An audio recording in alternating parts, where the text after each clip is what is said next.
I gave people all the stuff they really needed. Social Security checks, utility bills, TV guide. I want a TV guidance counselor. TV guidance counselor. Staying up to watch all night, and everything's gonna be alright with my TV guidance counselor. Hey everybody, welcome. It's TV Guidance Counselor. I am Ken Reed, as always, your TV Guidance Counselor, and this is the show called TV Guidance Counselor. And we are back again with a brand new episode. This week we have a TV guide. We look at a TV guide. I have not one but two guests. One is a returning guest, Miss Erin Judge. The other is a first-time guest, Jenny Chalikian. They are a very funny comedy duo sometimes, meaning sometimes they're a duo, not that they're funny sometimes. I'm really digging myself a hole here. But they're both, I know from the Boston comedy scene, they've hosted or co-hosted a really funny comedy show at the Ripped Boddice in Los Angeles for a long, long time. Very fun show. And they put out a record called Live at the Ripped Boddice. It's a romantic comedy live at the Ripped Boddice. Recently on Blonde Medicine Records, which you should get. They are very funny, just cool, good people, old friends, and I always enjoy talking to them. Erin also just co-wrote a zombie movie with George Romero's daughter. So she alludes to that a little bit here. But that should be coming out, I think, before the end of the year. So that's very exciting. Anyway, sit back, relax, and enjoy this week's episode of TV Guidance Counselor with Erin Judge and Jenny Chalikian. TV is my friend, and it has been always there for me in time of need. Live via satellite from Los Angeles, Jenny and Erin, how are you? Hi, Ken. Doing well, thriving. Yes, thriving, surviving. Yes. We're thriving, we're surviving, we're trying to breathe as responsibly as possible. Yeah. In our we're doing this podcast soon after some tough times in LA, but we're happy to be changing the subject and talking about something much more enjoyable. Yes, and I just talked to them about my supplements and charcoal filter snorkels that I sell. Which brings me to this week's sponsor. They're cigars, but they're charcoal. Yeah. Fantastic. But we can travel back to a simpler time, which is the great thing about this podcast, where we can completely disassociate by going back into the past. And that's exactly what we do with this issue, which is April 10th to the 16th, 1999 that you've picked. How did you come to this? I mean, I know why you picked this one, I'm guessing from the cover here, but like, what was the process where the two of you kind of looked? Did one suggest it and the other? Were you both like at the exact same time? Well, you see, Ken, thank you for asking this question. Yeah. I have two children, and I have a film in post-production right now. And, I have a busy life. And so I said, Jenny, can you please pick? And Jenny was like, okay, so like, I've narrowed it down to like 17. I'm like, just pick. Yeah. Pick. Make choice. You subcontracted. Yeah. So initially when I started looking, I went issue by issue, and I was like, should it be Muppets? Should I make Erin talk about Jag for an hour? Should I, How is there not a podcast called Jag Off that's just like a rewatch of Jag? You could have. But then I literally just searched for Lucy Lawless. And then when it was the Star Trek Lucy Lawless thing, I feel like that was a perfect bookend, because like past and present. Because we both watch a bunch of Star Trek shows now.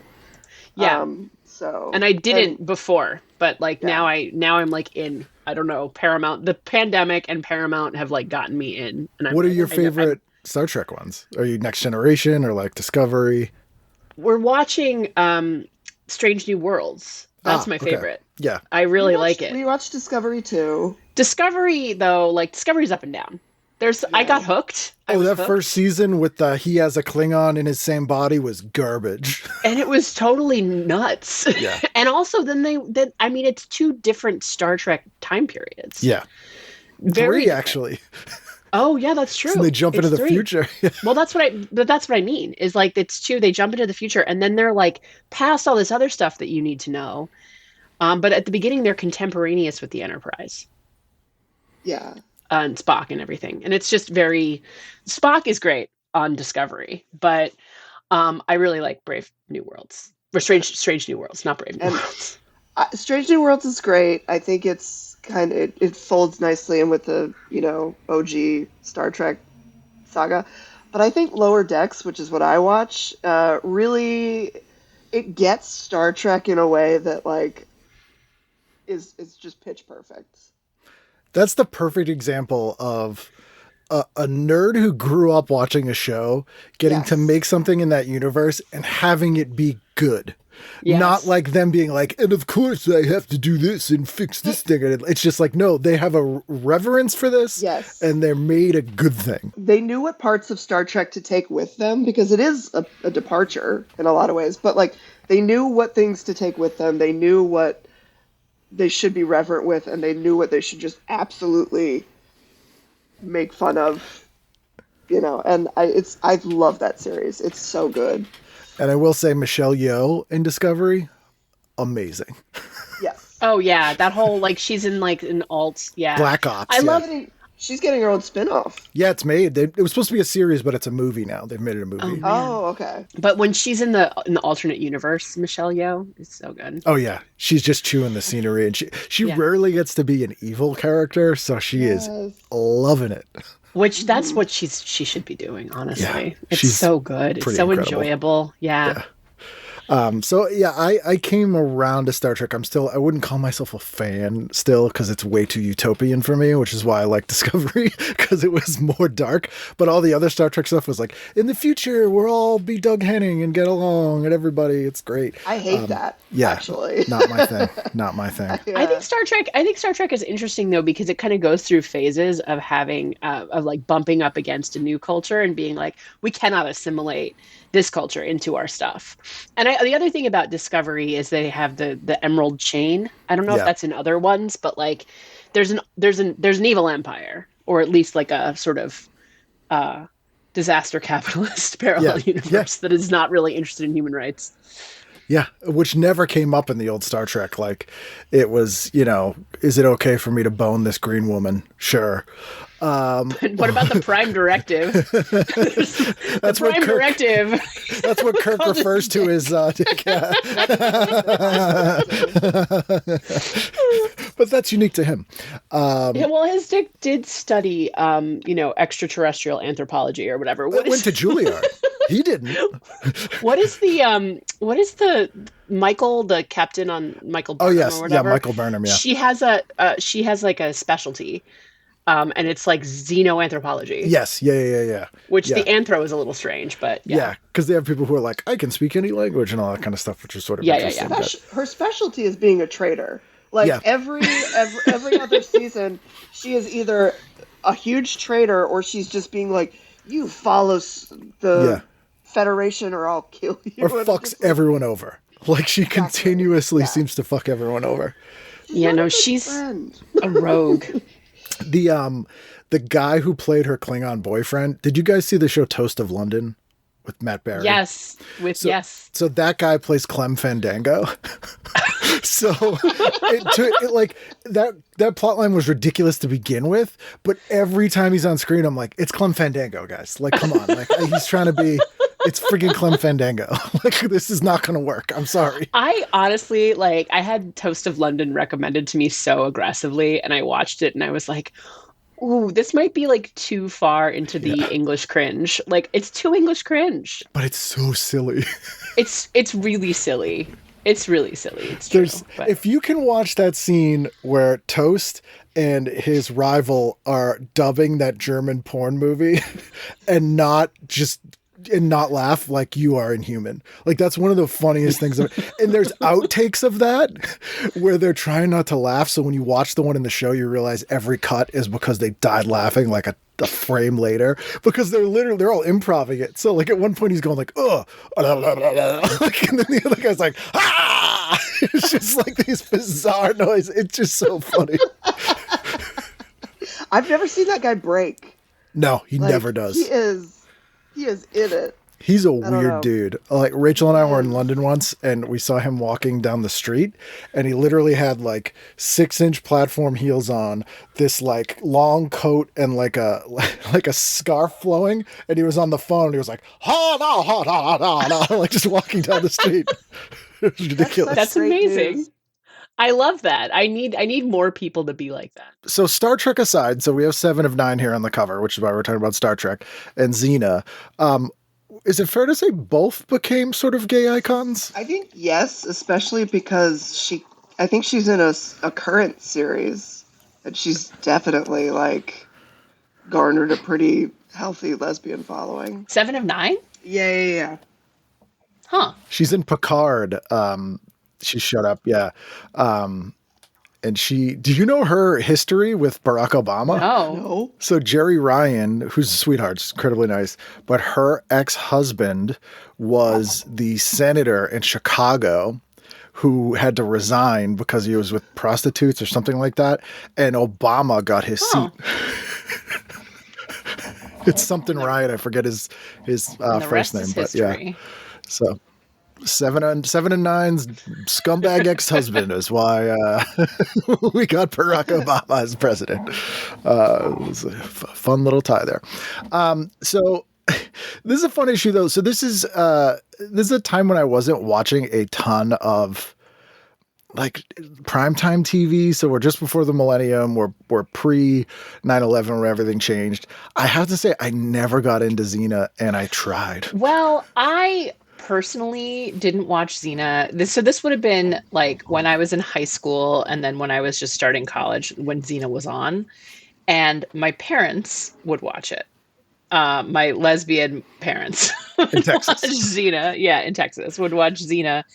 And I think I was like, I was just like, ugh, you guys like are so Such a cliche.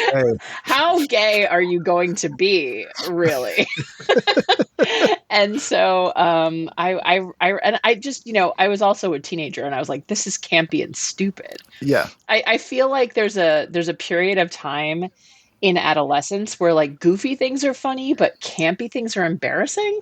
Yes. Like you can't, like you're not quite grokking camp for a minute, like, and then you go to college and suddenly camp is like the most important thing. I think because it takes the power away from you. Like as a teenager, you want to be like, this is so stupid, making fun of it. But if it's knowing and kind of is in on it, you're like, what? Wait, I can't make fun of this being stupid. You already know? Like it totally takes the rug out from under you. And I kind of feel like maybe as a teenager, I wasn't quite sure if Xena knew at first, like the show, meaning if Xena knew that it was as campy as it was until it just was, So when you're watching it for a few minutes and instead of really watching the whole thing, but I didn't watch the whole series until I was like in my mid-30s. That's interesting. And were you watching a contemporary, Jenny? I watched it as a kid. I was more like Hercules, honestly. But yeah, no. You're a huge Sorbo head. You have that Kevin Sorbo shirt on right now. Incredible. It was a Republican household. Forgive me, but no. I watched Xena as a kid. I watched it in earnest in college, where I was just like, I have to study this. And I guess for people who haven't seen Xena, it's not an explicitly lesbian show. Up to a point. Yeah, that's fair to say. You have to realize how homophobia cast a pall on anything that was obviously gay in the 90s. Like you can't really project yourself back into a time where it was so taboo that it might be happening, that it like in the most obvious ways people could still be in denial about it. Sure. Like my grandmother didn't think Liberace was gay. Well, he said he wasn't. That's the thing. I'm always like representation, because I ask people who are older than us, I'm like, come on guys, Paul Lynde, Charles Nelson Riley, and they're like, we never even thought of it. Like if someone had asked him and he was like, no, how dare you ask me that? We're like, I said he wasn't. Dean took my dad off guard. I think he was like, huh. Oh, really? You know what one really messed my dad up? When he found out Casey from Casey and the Sunshine Band was gay, that was a bridge too far. couldn't believe it. He's in the living room like, no. No. Yeah, that one really set up. Who's next? Rock Hudson. My God, the Village People. Yeah, but it's, you know, we talk about representation, like you didn't have it had to be coded, basically. And we did have some gay characters on TV. It was almost always men. I can't think of a lesbian character pre-Ellen that was out lesbian. Yeah. But it was gay men, and then it would usually be like they're on because it's an episode about AIDS. Like that was kind of it. Everyone else was coded. Yeah. Like Rhoda. Or like That your was it. uncle comes to town. But, like, Yeah. Did you say Rhoda? Rhoda is How coded dare you. also. But also like there's like the uncle that comes to town and everybody Yes. has to learn tolerance for the one episode. Yes. He looks great. He's perfectly well dressed. It's a Bachelor. He has shiny shoes. Yeah. Although Love Sydney, which was what's his name from The Odd Couple, not Jack Klugman, the other one is his name Tony Randall. When that show first started, it was about a rich gay man who adopted some kids, and the first couple episodes that was overtly, I am a gay man and I adopted these kids, and then as the show went on, they just totally forgot he was gay. Never mentioned it again. Wow. Very weird. That is so weird. But speaking of gay, actually, the first page here, there's an interview with Kerr Smith, who played a gay character on Dawson's Creek, who I believe is not gay in real life. But that for a lot of, as stupid as that show was, I've learned later in life that Dawson's Creek oddly taught a lot of our peers tolerance, which was shocking. I didn't know that. I didn't know that either. I was No. like, really? Dawson's Creek? Someone told me I looked because- like him once. We're right I see in it. the you look like Jack, Yeah, this was at the time, not now. but we're right at the era where Buffy was on the air. Yes. But we're still like a few years before Willow Right. is gay. Right. So like that is spoiler alert, listeners. Willow's gay, everybody. And also Buffy, she slays vampires who are real.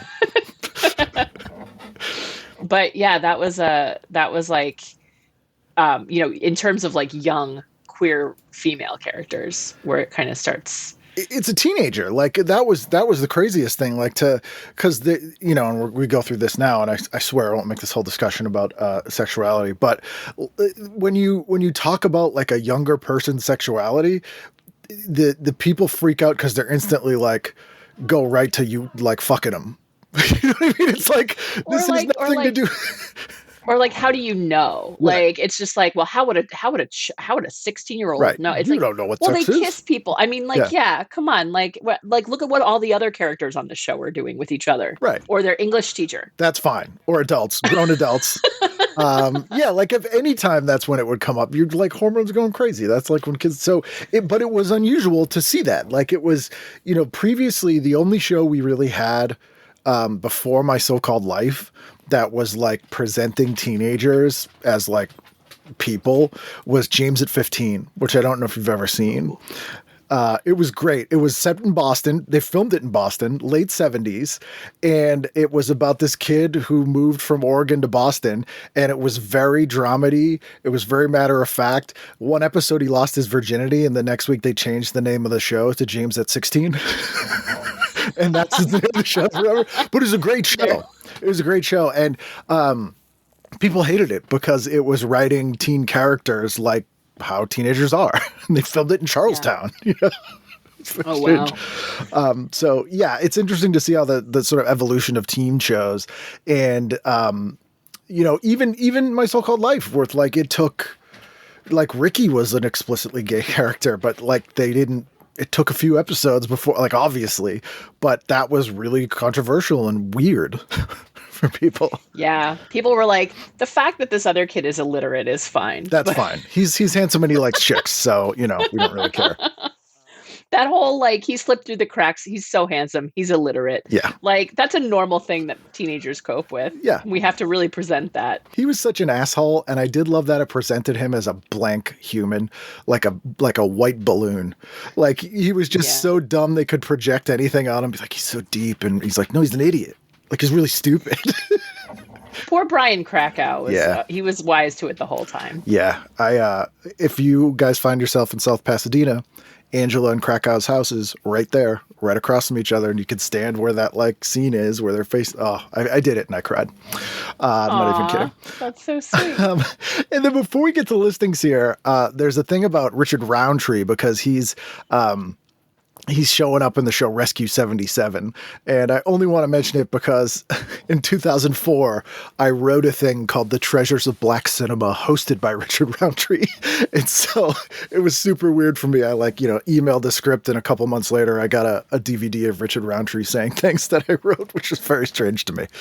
Even though that's how writing things works. So you wrote the voiceover, like they were like commentary? This guy, Fred Olin Ray, who made movies like Hollywood Chainsaw Hookers and exploitation movies, he bought a ton of this whole library of pre-1950s, what they called race films, which there was a whole Hollywood of all black cast films for like 30 years that just were lost. And there's some great movies. And so he bought them and he wanted to present them as, treasures of black cinema. And he's like, I want to present this like Turner Classic Movies and have like someone with gravitas, like sitting in a chair and telling you about these movies. So he hired Richard Roundtree. So it's like an on camera, like, it was ridiculous. That's cool. And you got to write the script. Yeah, I wrote the scripts. Yep, I got paid. It was crazy. Very cool. And then we have a horrifying full-page ad of Bill O'Reilly. Oh, yeah, that guy. Powerful confrontation, the O'Reilly factor. He died, right? No, sadly, no. Bill O'Reilly I'm is thinking of alive and well. Breitbart died. Breitbart died. O'Reilly got fired from Fox and got divorced for choking his wife. In a bad way, I guess. Yeah, in a consensual way. That's the only way Republicans do it. Yeah. They don't do it the other way. That's right. That's right. The subtext is overt. So yeah. There's a lot of great stuff. And then you get to this spread about Lucy Lawless and Jeri Ryan. Yes. And they are both femmed out to the max. It looks like Jeri Ryan is Lucy Lawless's bridesmaid. Yes. Lucy Lawless is wearing a full-on beaded gown and it's white. Yeah. And she looks more like a Demi Moore film character. Because she's a stunning, like, feminine woman. So it was weird to see her like as kind of butch on Xena because she's not at all. Well, she's and Xena, like, she is so gorgeous and powerful. I think her height is like the main thing that they play as like her power. But I wouldn't say that she's butch. She's tough. She's not. I mean, she's. What do you think, Jenny? Is Xena butch? I don't think so. I don't.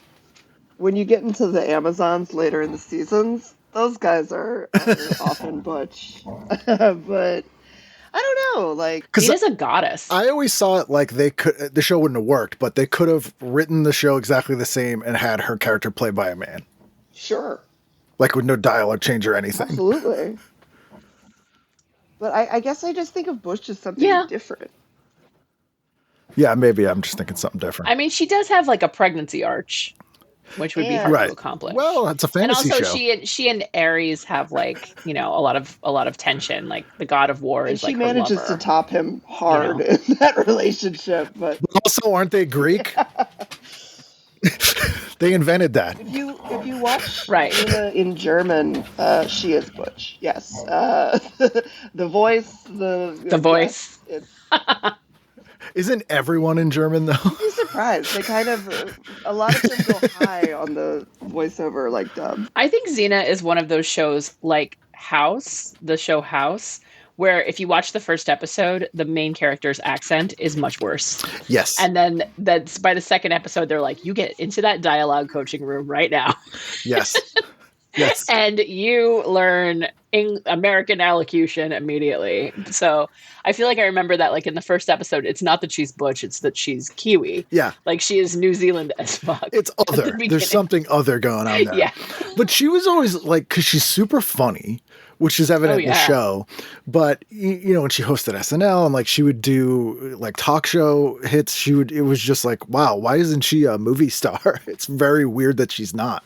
Yeah, I feel like, what do you think, Jenny? I feel like Xena like pigeonholed her. Perhaps, yeah. She's been in a lot of like sci-fi stuff. Like she's been in like Battlestar, and she's been in Evil Dead, oh my and god, that was great. That is great. she was great in that. Yeah. But Bruce Campbell, I mean, she's married to one of the guys in Sam Raimi's sort of sphere, because they produced all those shows down in New Zealand. And Bruce Campbell, who was in Xena a bit, I think, he had that show Jack of All Trades, and Oh, sure. they all shot that down there. So they're all kind of with each other. Sam Raimi's brother plays Joxer. Ted right? Raimi, yeah. Yeah. Yep. I think we didn't have fantasy shows like that at the time that were sort of silly and tongue-in-cheek. Like, I can't think of another show like this pre-Hercules. In the interview, they're like, why haven't people capitalized on y'all's success? And Jeri, I think, is like, yeah, it's weird. Like, it really is. Like, and I think part of it is their fan base was like sci-fi dorks in the eyes of executives. And they're like, what use are they? like, Right. I don't know. Right. Like, we can't, there's no fame we can use there. Yeah. That was her answer, and then they immediately pivot to like, how are your children? So Yes. Jack Ryan, that was a Chicago-based banker. Jack Ryan. Yeah, he became a senator. Interview him there. Yeah, and it was always weird, like to your point, Erin, to see them super femmed out. It was like a little bit shocking because we never saw them like that. They were definitely able to play on that, which is weird. People are like, "Wow, I didn't know." It's almost like a cliche '80s movie where like this magazine took their glasses off and put their hair down. I'm like, "You're beautiful." Yeah. I mean, okay, but like anybody who is a doubter, go watch the opening credits of Xena. It is just an ode to her gorgeous body. Yeah. Like she's just a statue, and like. There's no getting around the fact that it's all about how bodacious she is, and like just beautiful. Like she's got like perfect skin, head to toe. Yeah, she's Wonder Woman. Then she jumps on horses. Yeah, I mean she's really like. That's the thing is like you look at like Gal Gadot as like Wonder Woman, and it's like, can you imagine if it had been Lucy Lawless in her prime? Oh, it would have been amazing. How different that movie would have been, like with that kind of budget and that kind of like, oh my God. Yeah, that's the thing. I'm like, I don't know why it was just the timing was off. It was like 10 years too early. And I think I guess when I'm thinking of like campy shows that were like this, the 70s Linda Carter Wonder Woman sort of was in this sort of idiom, but not quite the same. That this was a true action show, which you didn't get action shows that appealed to women. What about the Bionic Woman? That a bit, but was kind of a failure. Oddly, after this 97 with what was her name? Peekaboo something. What was her name? It's Peter Wilson. Peekaboo Streak. I was thinking of Peekaboo Streak.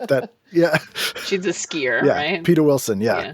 That was around 97, so it was sort of this era. Both the Xena and Hercules, they play on like the camp that existed in America, but they also drew so heavily from like, martial art movies where they play around like that naturally. Like it's not like a weird aesthetic. It's a very common storytelling technique. So, but like that didn't necessarily translate. Like I feel like all we picked up on was for the most part was the campiness. Yeah, and I think that there was a little bit like, you have to remember, like project yourself backwards into like the late 90s, and like not everybody, like kung fu movies were not as in the zeitgeist as like they're not like something that everybody had a lexicon for. No. I don't know how they are now, but I feel like they weren't then. But yeah, like those like sound effect, like looking to the left, looking to the right, like your head, and like all of that is recognizable to people now from like Power Rangers. Yeah. Like the Power Rangers body language had similar. I feel like all this Raimi stuff. Like, we don't know how long this is going to go on, so they front load the first episode with like these amazing like kung fu, like they're fighting on ladders and stuff, and like it's. Well, they had choreographers from Hong Kong, so the Hong Kong film industry, because New Zealand is really not that far, they were able to. It actually made sense. Those were like the best fight coordinators they could get. But yeah, exactly. 99 was when we started to get that sort of Asian invasion of John Woo was over here making movies. The Matrix was that year, but I totally didn't think of this till you mentioned it, Jenny. That like. Yeah, Michelle Yeoh was making movies as the star in kung fu movies in the mid 80s, and Cynthia Rothrock and people like that. So I never equated it with that. Belongs in the Criterion Cynthia Rothrock? collection. Yes. I've had Cynthia on the show. Gonna Been to her dig into house. your archive. She's one of those people that is like a real life superhero. Like, she was just talking to me about like some general martial arts thing, because I used to do martial arts, and she was like just kind of doing like some hand movements, like not thinking while she was doing it, and I'm like, you just did like a superhuman thing and didn't even notice. Like, how does that work?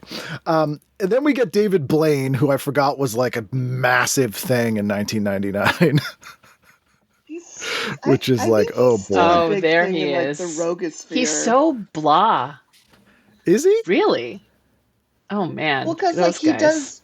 This his is very tricks bland. now are just like, I didn't sleep for 5 They're days. stunts. They're just like, Yeah. whoa. Listen to this endurance test. I dated Fiona Apple for a whole year. But he's a good magician. I always thought like his street magic stuff was amazing, and I was like, why is he doing stupid stunts? I love magic. I do too. And he was really good. But it was like if David Copperfield, not that he's the best magician, but was like, all my specials, I'm Evel Knievel now. I'm just going to do motorcycle jumps. Like, why? I don't know. Like, it just feels like the tricks he does now are like tricks like kids do. Like, watch me hold my breath for as long as I can. And I'm like, how are you getting TV spots? Like, this is crazy. Right. There's not a skill involved in that. Very weird. Because wasn't this the time, was he in New York? Wasn't he in like Central Park in like a coffin or something where you could go and like wave at him and stuff? He was doing like a... Tilda Swinton did that and it was art. But she also naps, and she was like, leave me alone. Yeah. He's like, no naps for me. And then as comedy nerds, there's a really cool article in here about the Aspen Comedy Festival. Like, Janine is on the first page, and it's about all the Conan writers here. Moon Zappa's there. Like, it's a pretty great article. I was like, this is really cool. It was a really cool gathering of minds. Yeah, and they're all snowy from being at Aspen. Yeah. It's cool. I invited myself along to Aspen in 2006 with the Walsh Brothers. I remember that. And Dave stole a bus. Yes, and yeah, you got to meet Norman Lear. Yes, or something? yeah, I did. Yeah, I have a photo back there. Yeah, I never bother celebrities ever, and I never ask for a photo for some reason. I did for Norman Lear, and I was like, "Excuse me, Mr. Lear, sorry to bother you." And he goes, "You already have." Perfect. I was like, fantastic. Yeah, that year was when Dave Chappelle had like disappeared. Like, he went to Africa, and then he came back at that Aspen like unannounced, and he did like 4 hours at like midnight, which was one of those things where I'm like, this isn't funny. That's exclusively how he does shows now. He just drops into existing shows and it's like, I'm here. To 6 hours. But him and Norman Lear had this whole dialogue with each other from the audience, like while there was like another 500 people in there. It was really weird. It's very strange. But that made me go, oh, this looks like fun. So then let's jump in on. So you picked separately, I presume. You have no foreknowledge of what each other picked. We have enough time between us that our picks are going to be a stark contrast to each other. You think you might be surprised. So I think Erin is going to be a lot more savvy and cool, and I'm going to be like, not. I don't know if that's true. I will say it's before the 8 o'clock purview, but I just want to mention there's a full page ad for a Disney Channel original movie that looks fucking terrifying. Insane. And what is this? It's called Can of Worms, and I presume it's about an alien, but you basically have like Slimer, but with the Twizzler's mouth and like Elaine Bennis's shoes. Oh yeah, that's bad. Why would you? I want to see it, but I don't want to ever see that. So don't pick that. So let's go in 8 o'clock. Let's start with you, Jenny. What'd you do? 8 to 8:30 was a little nebulous for me. I went with Moesha, but I probably could have done National Geographic or Cops. National Geographic was about tigers that night, so. Oh, I would have been all over that. I fucking loved tigers. 8:30 to 9, I would clearly do all that. I loved that show. I suspect if I went back and saw that show, I think I'd still like it. Like, I felt like it was fairly funny. Or aspects of it. I guess it's probably tainted by its current history. That's where an age difference is huge to me, because so many people younger than us, because everyone, especially everyone who's gone into comedy, we all have like our sketch show, and all that didn't even enter into the conversation for people my age. Like, but so many people, it's like, that was my sketch show, like more than Saturday Night Live or Kids in the Hall. Their show was all that. In and around that, I was watching Kids in the Hall and Saturday Night Live reruns on Comedy Central, but if all that was on, I would definitely watch that. Yeah. What'd you do, Erin, from 8 to 9? I watch Are You Being Served for sure at 8 o'clock. Genuinely know about because that? I love that show. Speaking of gay, Yes. Did you What'd you genuinely say? know about that when Jenny, it was on? Yeah. Are You Being Served? Yeah, it was like one of my grandfather's favorite okay. shows. I watched it. It wasn't on. This is syndication. It's PBS. It was on PBS. It's like reruns. It's not new episodes. No, it ended in like 1979, I think. Yeah, I mean there was like, that character who always talked about his pussy. Yes. Like Mrs. Slocum's pussy. Slocum's pussy. Yeah. And then there were just such hilarious characters. That show was so funny. Yeah, there was nothing like it in the US at that time. Maybe Wayland Flowers and Madam. And I think that I would probably stick around for The Vicar of Dibley, which I've never actually seen. Dawn French. But I think that's It's what I would so watch. good. You would love Yeah. it. It's really good. Dawn French is Yeah. so funny. She's completely underrated. Like her and Jennifer Saunders were the double act. Yeah, that started French the and whole thing. Saunders. And Jennifer Saunders got much more high profile, especially in the US. But With Ab Fab. Dawn Yeah. French is an amazing comic and is so funny and weird, really alty. She had a show called Girls on Top that was a female version of The Young Ones, and it was her, Tracy Ullman, Ruby Wax, Dawn French, and Jennifer Saunders, and they played like young people who were roommates. And it's Wow. Dawn French's show. Like she towers over everybody on that show as like a comedic force, and she's just so funny. Her stand-up was really funny. That show's great. That's awesome. And then 9 o'clock. What are we doing, Jen? 9 to 10, probably The Pretender. That's I never saw that. my family was a big Pretender. I think now if I was watching, I might watch the Celine Dion concert, but back then it would definitely be The Pretender. So he was like an undercover, like secret agent. Was that his deal? He like escaped from like the center, and now he pretends. He has a new job every episode, and he usually solves some sort of mystery or crime. And I think the center is trying to, I forget whether they're just like in charge of him, or they're trying to hunt him back. Like he's their escaped little Jason Bourne. Right. He's not getting orders. No. He's just like freelance, being like, this week I'm going to work in a coffee shop as a barista and solve a murder. Yeah. Or, he just he pretends. It's like Tracker. He tracks. I don't. I know it. And MacGyver, he MacGyves. Yeah. Like, what do you want? I know that show wasn't pitched by someone from Boston, but in my mind, I wish that it was. So this guy comes in, he's like, all right, this fucking show's called The Pretender. This guy, whatever, like, you want to be like a ski instructor? Yeah, that week he'll do it. Like, whatever. Yeah. Pretends. It's Pretender. Like, what else do you want to know? It's the name. Well, What do you do, Erin, at Alias, 9? I think. It was the precursor. It was. Alias, I think, was. Alias and all that stuff. Yeah. Because Felicity was still Yeah. on that J.J. Abrams was doing, and then Alias was after. Man, Alias got terrible. Did. The zombies oh my God. Yeah. Sorry. Garner deserved better. She's the best. So I think that there's a few things we can talk about in here, but I think that just like my curiosity would force me to watch Tom Green. It's funny. And because like I never really watched it, and like I feel like now I wish I had any kind of frame of reference for it. So I would watch Tom Green, at least one of the 2 episodes back to back. Yeah. And then I think I would like bite off Jenny's and like go back to Nickelodeon at 9:30 and watch Are You Afraid of the Dark? which I actually have very clear memories of several episodes of that show. That holds up pretty well. It's pretty well done kids show. Yeah. They had some budget back then. Well, it was Canadian content, so their money went further. I have a question. Is there a show called The Red Green Show? Yes, from Canada. Like a Canada redneck show? It's sort of like Home Improvement if it was just the Tool Time segments. Okay. Sorry, but Canadian. I know who Tom Green is, but when she said the Tom Green show, I was like, wait a second. Another Canadian. Yeah. His rise to fame is fascinating.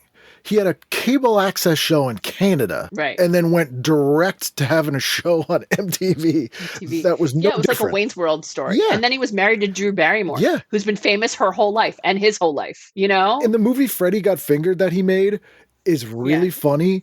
And also, if you watch it, it's him basically spending 2 hours basically looking in the camera and saying to the studio, like, why are you giving me money to do this? Why won't you tell me no? Like, it's like he can't believe they've allowed him to do everything in that movie. It's like, it's very cringy, but I don't remember. This is like pre-Jackass and obviously pre-YouTube. I don't remember any like mean-spirited, shocking prank things like that prior to Tom Green. I can't think of a single one. Like the first episode, he stole his dad's car in the night and had people airbrush two women performing oral sex on each other. And it said Slutmobile on it. And his dad went to drive to work the next day and was like, and then his dad's like waiting for the bus to go to work. And he pulls up in the car like, Dad, how come you don't want to drive the Slutmobile? Get in this.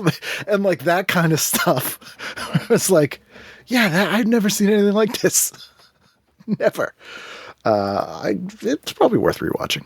Where are we? Sunday night? You want to start, Erin, at 8? I mean, I would have to watch The Simpsons because it's the golden age, right? Yeah. Like, you just want to remember the feeling of watching it on the air when it was like truly appointment television to watch The Simpsons. This is a big night too, because Family Guy premieres after.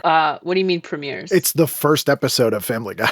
Oh, wow. Well, then, of course you have to watch that. Is that like discussed in a previous page or anything? Yeah, it's a full. There's like a full page on page 51. Yeah, it's when Homer becomes an artist and Isabella Rossellini's in the episode, and then it's Fox Sunday premiere, new series Family Guy. Jasper Johns is also in the. What was it replacing? He is still alive. I looked that up. Yes.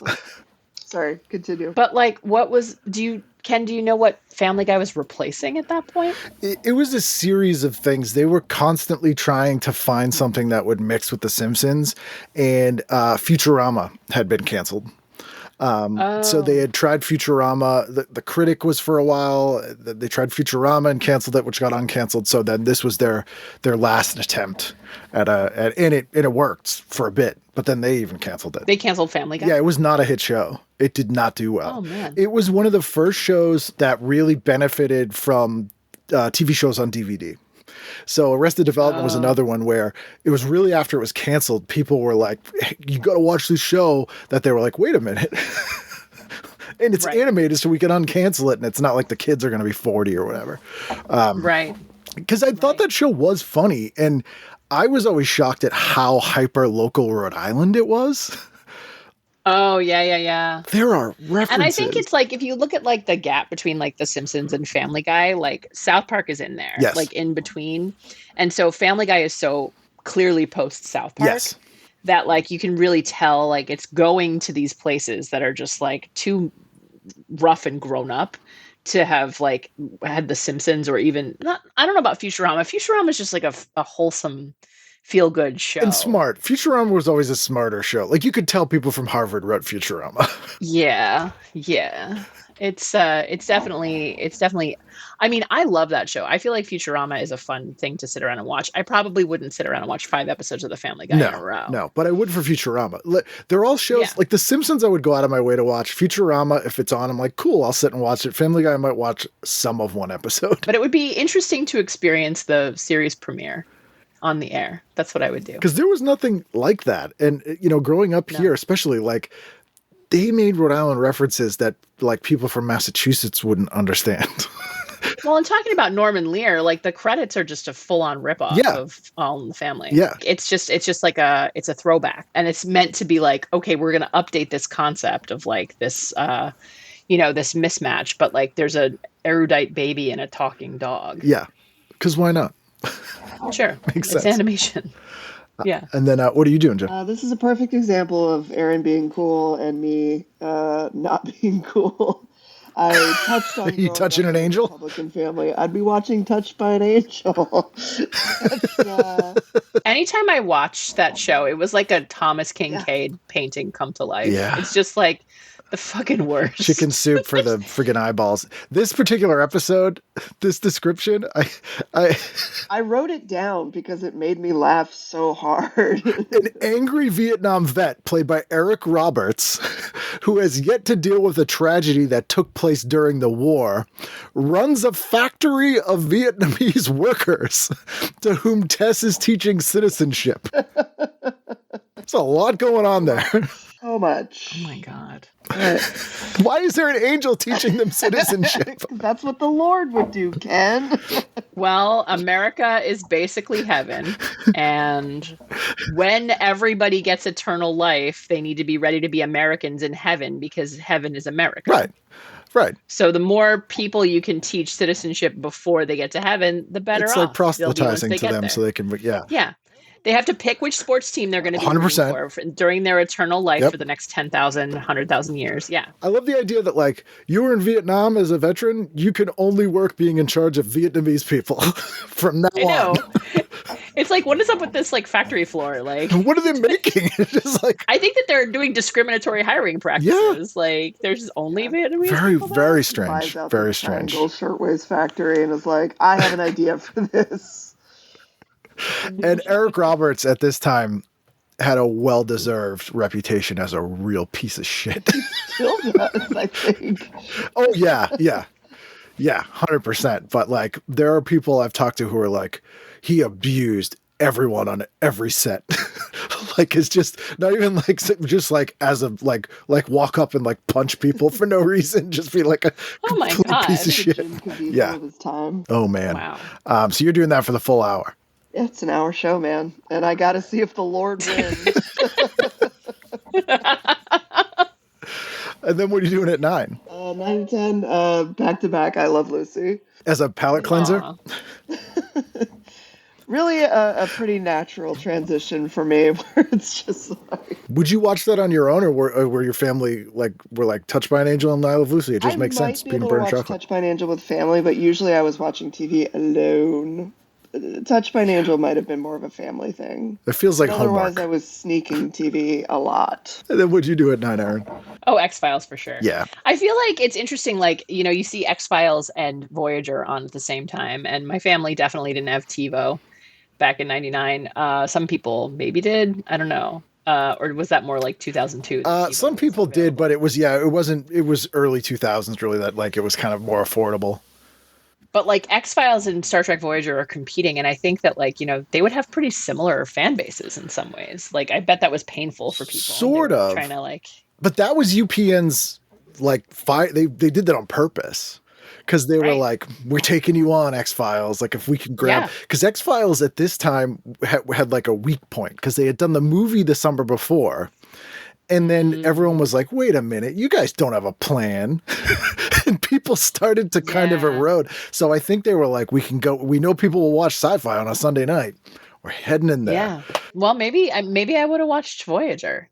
I kind of enjoyed Voyager. I only watched it in the last 8 years. Rachel was watching it, and I was working a lot of conventions where I had to like interview people from it, and I knew nothing about it. So I was like, I should probably watch this.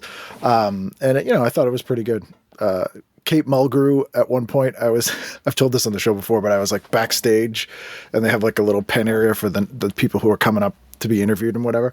And she comes in like mid-story, like blah, blah, blah, blah, blah, blah, blah. And she sits down next to me, still telling it to everybody. And then she stops mid-sentence and turns to me and goes, "Who are you?"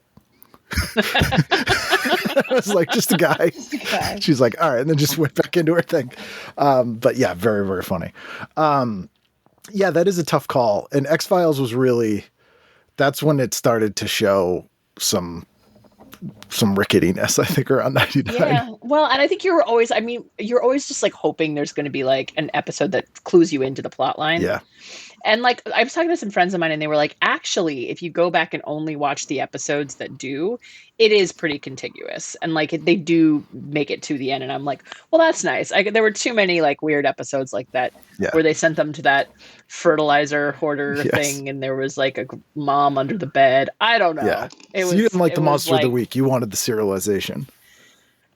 Well, that's what I was interested by, right? Like I was like, what I wanted was what I ended up getting from Netflix 10 years later, which was just like, you have to, the cliffhanger episodes, and then you get to pick it up and watch them. And I feel like X-Files would do that and then be like, maybe in the next 8 to 10 episodes, we'll complete this cliffhanger. This cliffhanger will be done next year. It's fine. Yeah. And it's like, meanwhile, there's 22 episodes in between now and then, and you have to watch them all in case that's the one. And that was just, it felt sinister. Frustrating. I love Millenium, which was on at the same time and was also Chris Carter, and that ended on a cliffhanger in the second season. And they were like, we'll wrap this up in an X-Files episode, probably. And they did eventually, but it was like a year and something later. And I was like, what the hell? Oh, man. Yeah. And then you're just like, well, why do I have to go hunting for this? Yeah. And it's not like we didn't have like the blogs about the TV shows.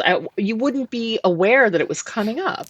No. There was not the same chatter about TV that you can now access. If you're like I have been like on pins and needles about Severance, but I know like exactly when it's coming back. I know that they're going to recap the shit out of me. Like it's going to be, and I haven't seen it yet, so no one talk about it. But like that's like a thing that I feel like I can feel safe investing myself in the cliffhanger of, because you trust that they'll give you some kind of conclusion at some point.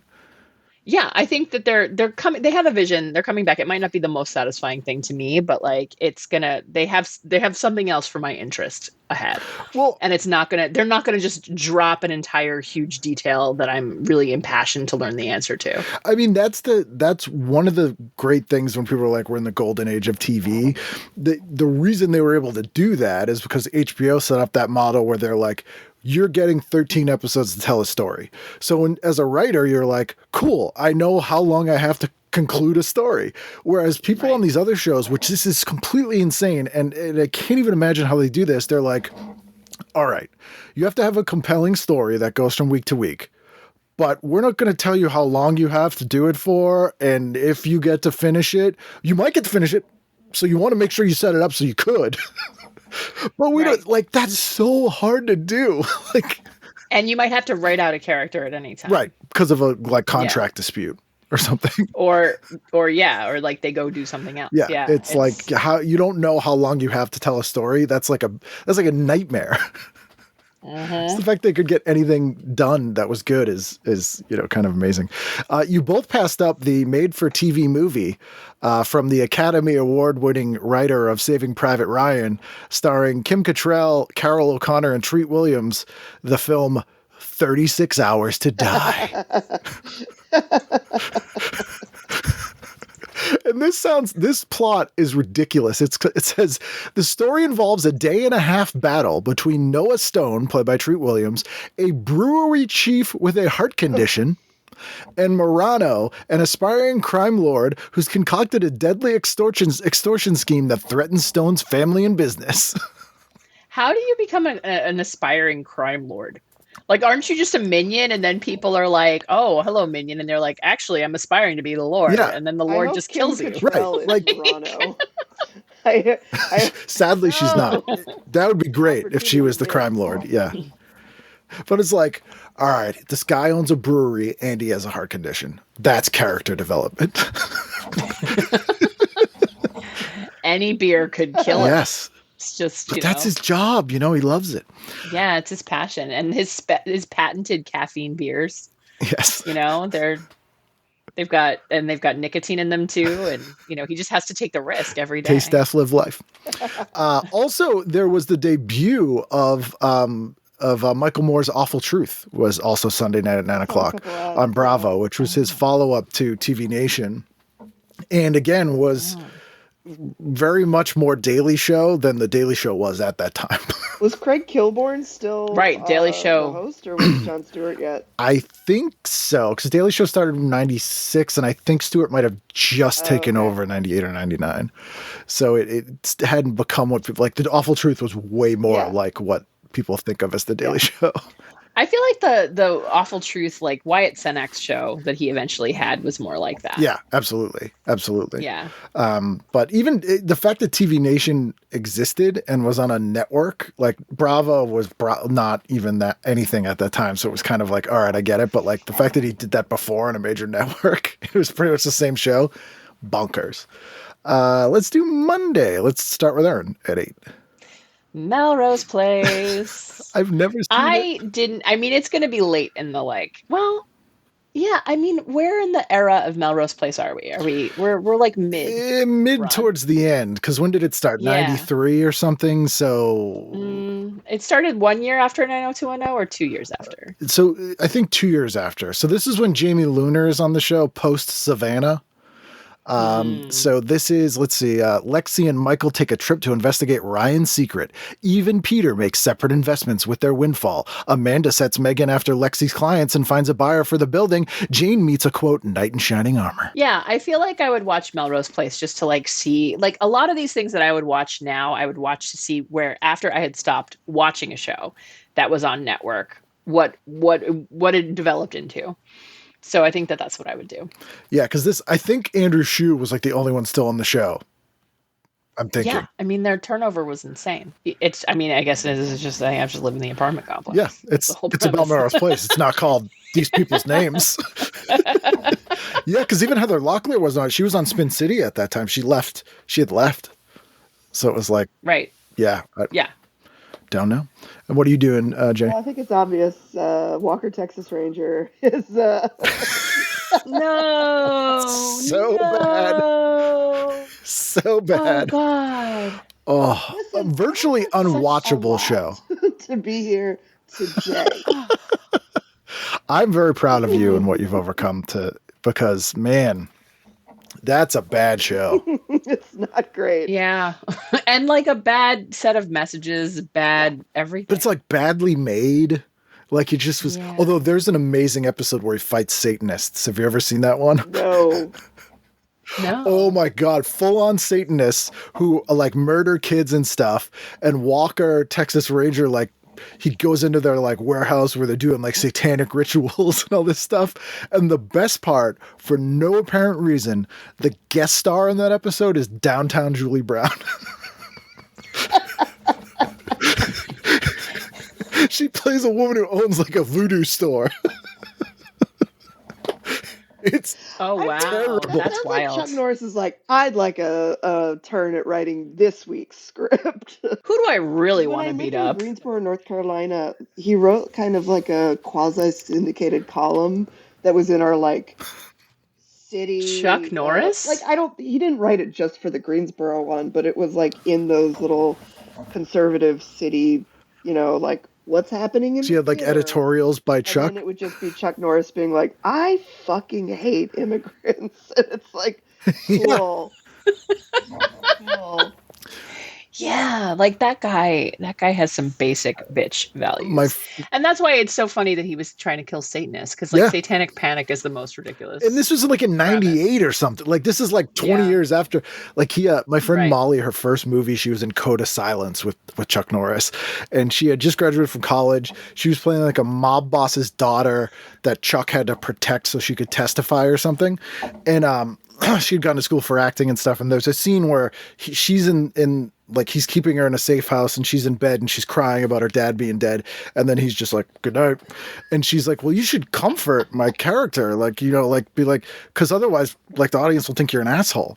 And he just looked at her and left. And then she's just sitting there forever. And then they're like, we're not shooting anymore today.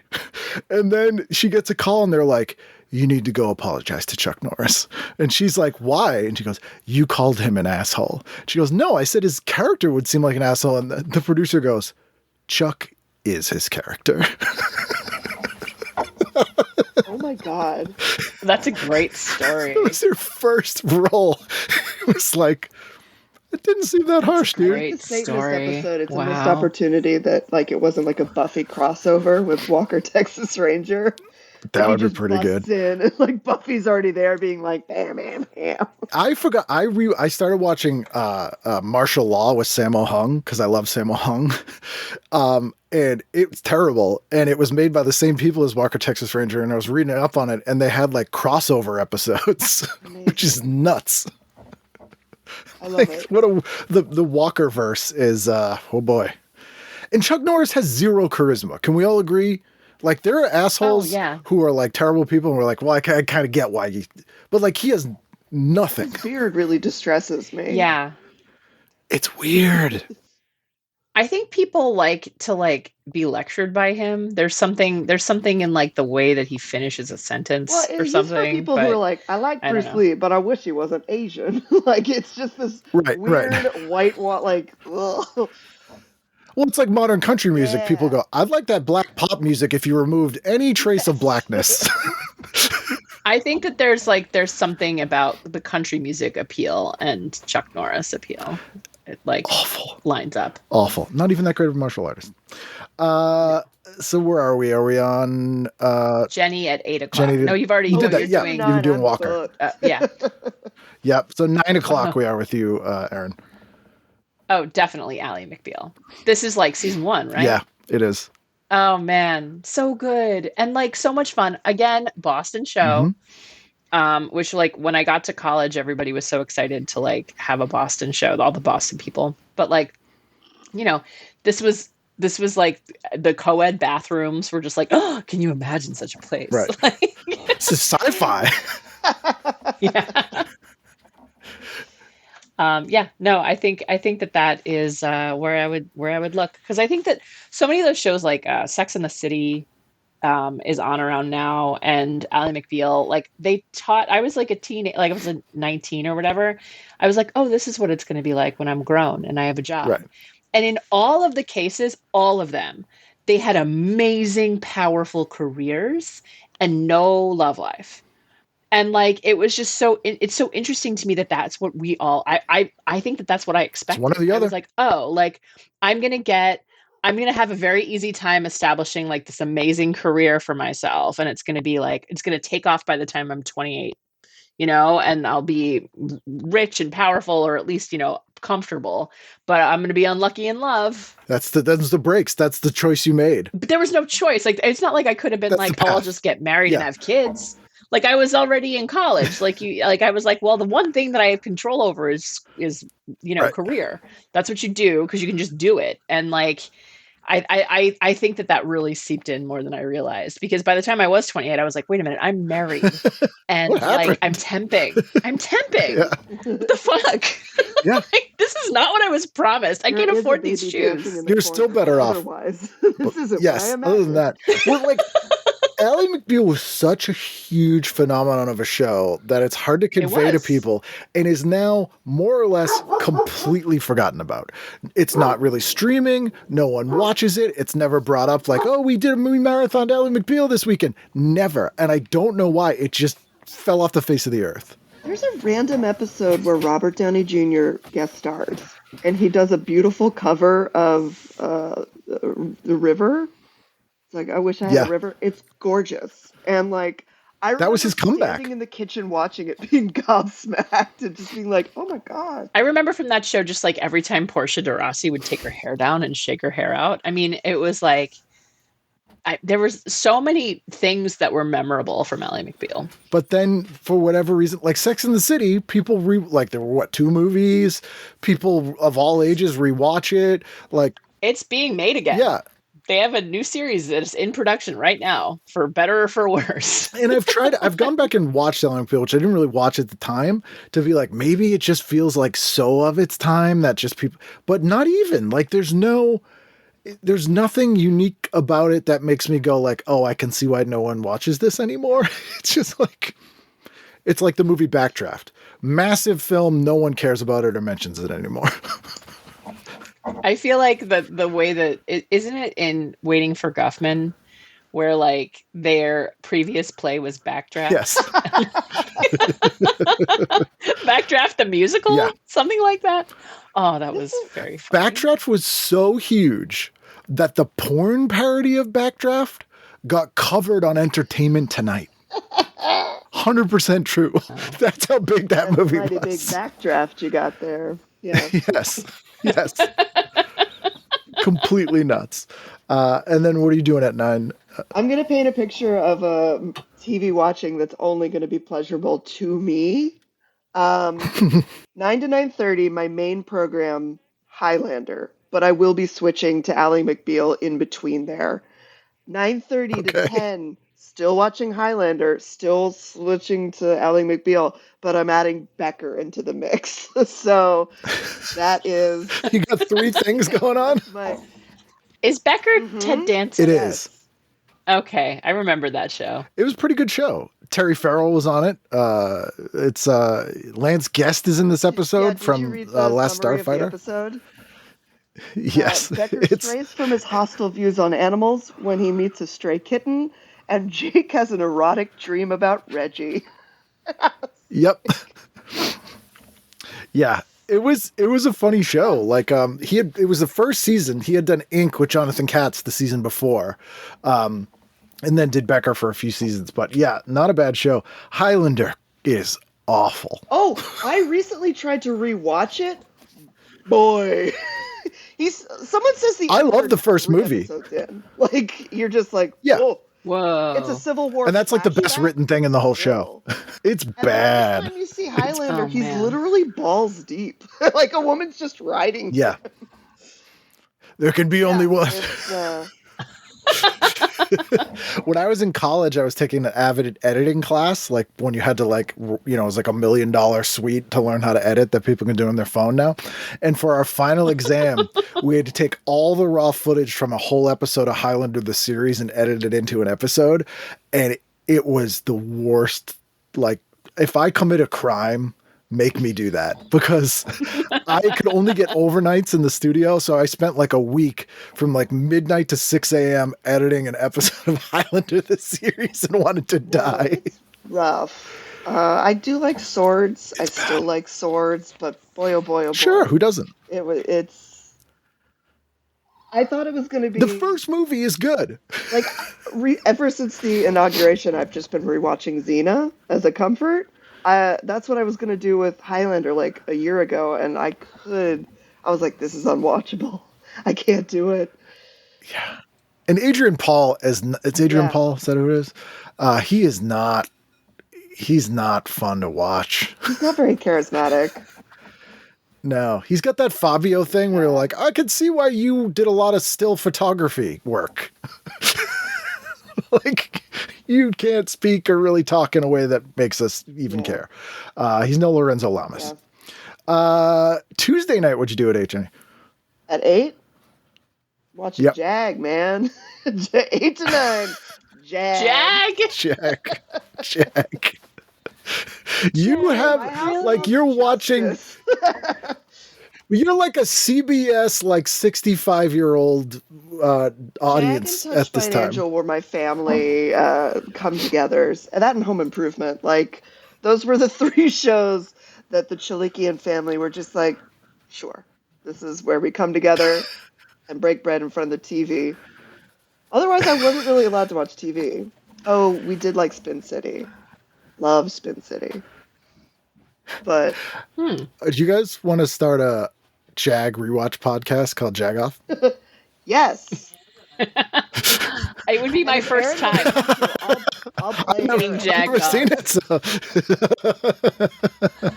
it writes itself. Yeah, and that was just a courtroom drama. I'll be like, right? So they're cops, but they're also in the Air Force. There were lawyers. Is that what it is? Lawyers. It was like a court show, but just military court. Lawyers, yeah. But across divisions of the military, or all in one? Yeah, the military JAG is. Yeah, I think there are attorneys for all military divisions, I believe. Okay, and so is the vibe of JAG like this person went off the rails and broke the chain of command and broke the rules, but like they're really the hero because they made like a personal decision to like kill that guy. You know better than I do, but I don't think remember it being that depended. way. Like, it obviously was like propaganda from start to finish. But like, Yeah, it's pretty on the side of the yeah, but government. within that, there's plenty of room to be like, this is good, this is bad, you know, and like, so. Mhm. There were no like Yeah. whistleblower torture is wrong episodes. yeah. I'll put it that way. Right. It was like, just following orders kind of stuff. But it was a huge show for some bizarre reason because it's not bad, but it's not great. I feel like in my memory, like the ads for it were very slick. Yes. Like there's a lot of slickness and shininess. Yeah. It was very much aimed at like, Yeah. Aviators Yeah. and You briefcases. can't handle the truth You know, of the like show. Like, yeah, but less subversive than that. It was like, we're not even going to mention the truth and Yeah. even entertain whether you can handle it or not. lessons were like, you can't keep a private locked in a cupboard, and it's like, oh, you got me. Yeah. Aw, pranks. I ordered the code red. This night also, Erin, what'd you do at 8? definitely Buffy. Okay. This is like prime Buffy. Buffy o'clock. Because We're doing Buffy. I noticed I was wrong about the premiere of Futurama is on that night. So it's The series premiere? yeah, it's King of the Hill and then Futurama and then the PJs, the Eddie Murphy claymation show.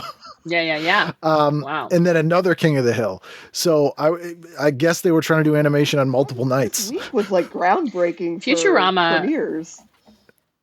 It is, because we're sort of mid-season replacement, and Fox had figured out that if they premiered shows when everyone else was in reruns, they had a much higher chance of the show catching on, because the first show they did that with was 90210. They did summer seasons because they were like, kids are home from school in the summer. No one else has new episodes. We'll do summer seasons. And it was brilliant. Yeah, no, breaking the mold of that that whole vibe was what Fox was like getting into. And then, this is when Buffy was still on WB, Yep, right? it's the WB. Before it went to CW. whatever. Yeah, UPN and WB combined into the CW, but it Buffy moved, I think, to UPN like for one season or something like that. Yeah. But like it was a great show. This is still early days, I think. It's is this the first season? So I watched the first season. First or second, maybe. And I couldn't get into it. There was one where like John Ritter was a robot. And then Musetta Vander was like a praying mantis woman. And I was like, The first season but is then it got totally better. different from the... Is very Monster of the Week. And I love monsters. Love weeks. I feel like I watched this season and it was actually season 3 because I was like I started watching this in 1999. Okay. And I think it was like Seth Green is a werewolf is like a big part of that what makes I sense because I remember. think Angel was 2000. So it would have spun off that year. That makes sense. So season 3 Buffy is like excellent. And Angel has gone bad at the beginning. And like, so she's starting out with Angel being bad. Spike doesn't roll until later, does he? Oh, Spike's there. Yeah, he's in from Spike's the there for beginning, sure. right? He was an early. Yeah. Because Spike and Drusilla and Angel, like, they're always trying to lure Angel back, and then like they get him back for a while. Oh, Boreanaz. I do love Bones. So 9 o'clock, what are you doing? Me. Yeah. I'm doing Felicity. 9 to 9:30 is Spin City, and 9:30 to 10 is Sports Night. I love Spin City. This is a really funny episode with Beth Littleford. If you remember her, speaking of the Daily Show. Her. Of course. So funny. I talked to her recently about doing the show, and she's like, I'm just retired now. She's just like under the radar. But she was so funny. And Sports Night was a huge bomb, and everyone said it was great, and I should watch it. I never have.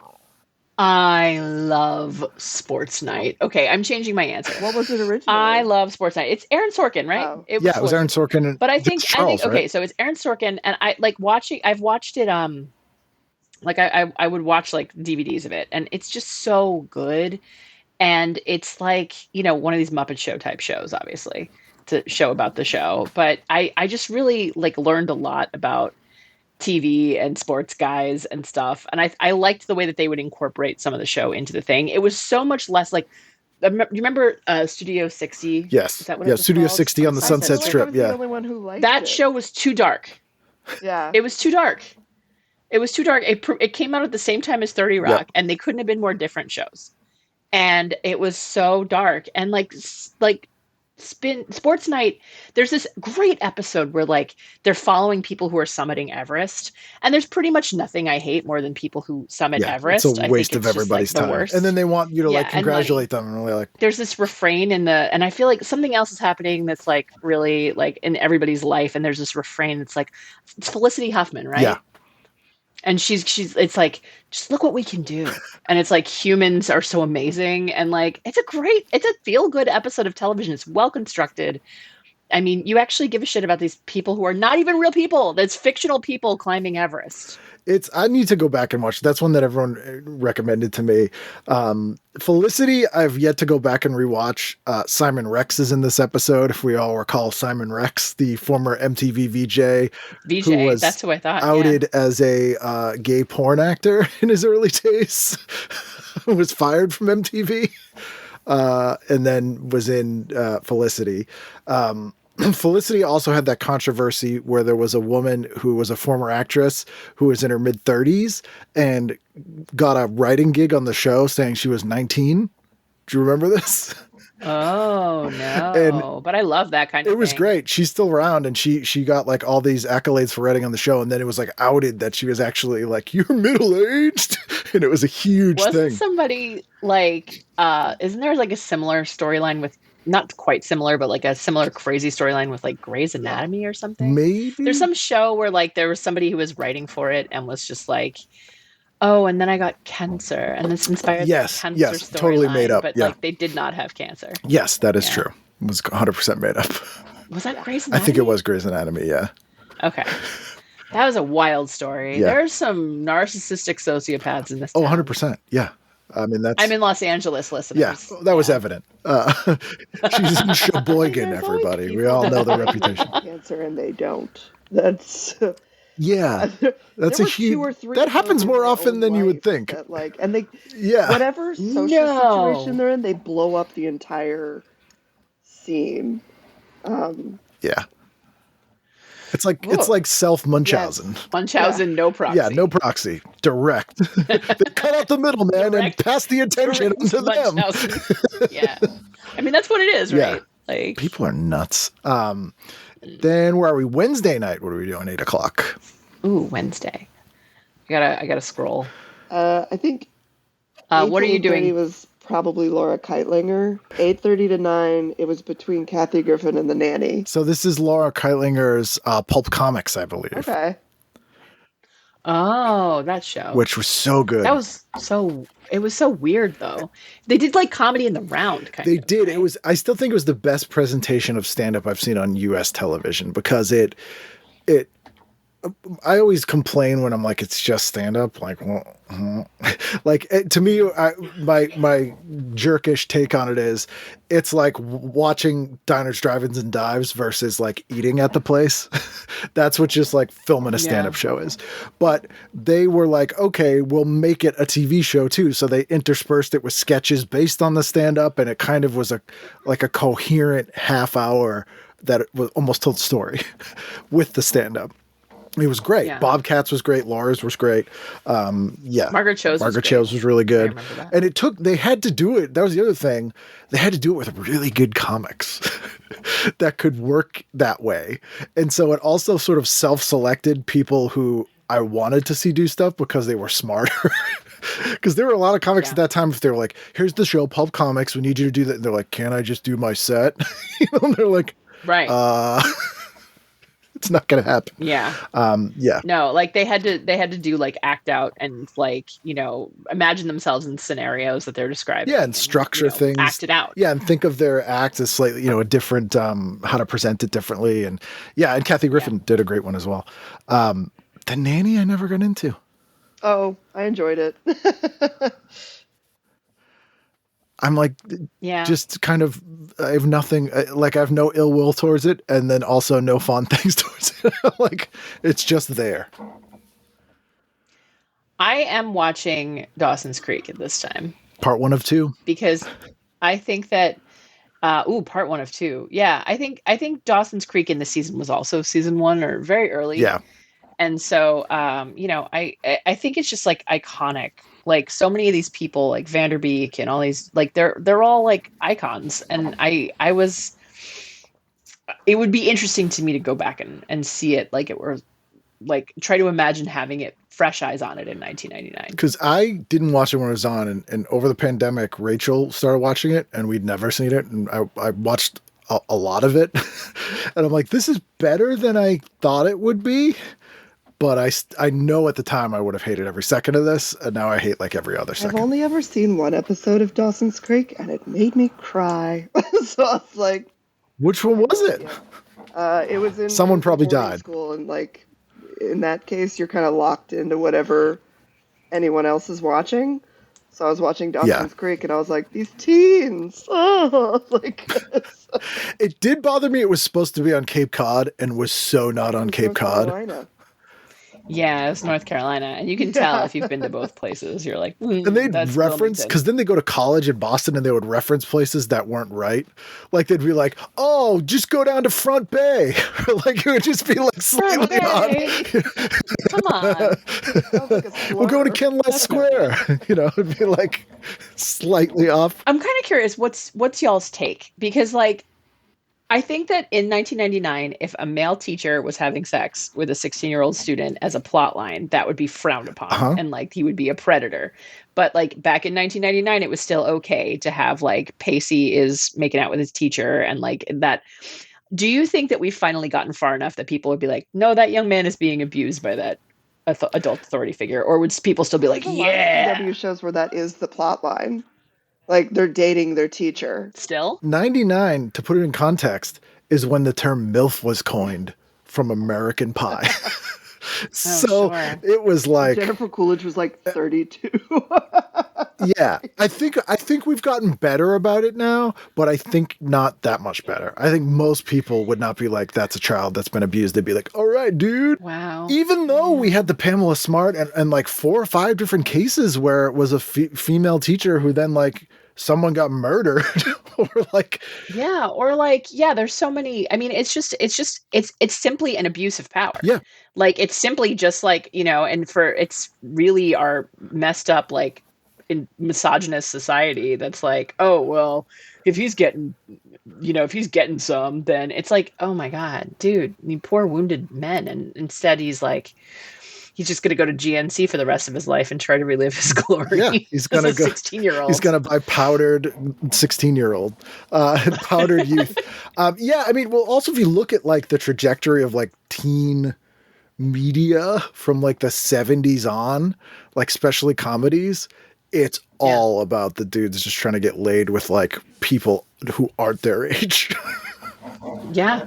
Well, and I mean, honestly, like, it's like, fine, like, 16, 17, 18, girls 22. Like, I'm not like freaking out about that. But like, it's never it's that. His teacher. No, it's his teacher. And he's a high school student. Yeah, it's like 16. If you can't drive. No. And I think that people who that actually is their circumstance have to deal with like the double whammy of like, that happened to me. And also like in society, it's like a high five moment instead of like this was so messed up. That was a terrible thing. Yeah. It was almost like people who, this will be a weird thing to equate it to, but like to the Vietnam vet thing, it's almost like people who were like, dude, you're in the war? Fucking awesome. Did you kill a bunch of people? Yeah. Like Rambo in it. Yeah. And they're like, I was horribly damaged and haunted by everything that happened to me. Right. Yeah. Like it wasn't hardcore. Yeah. It wasn't all that. No. To quote an earlier That's what all that And about. most of the plot of all that, was about that.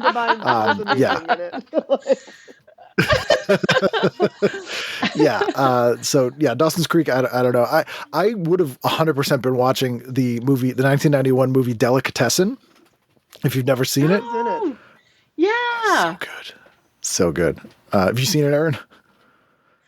It's familiar. It's the guy who did Amelie, but it's sort of like a black comedy and like a... I haven't It's really seen it. good. It's really good. Oh, awesome. It's weird that it was on TV. I would have been psyched because it was kind of hard to see. It was from 91. Is it subtitled? Yeah. Yeah. Oh, There's a cool. dub Love version. that, They yeah. released a dub version of it later, but yeah, it's a really weird movie.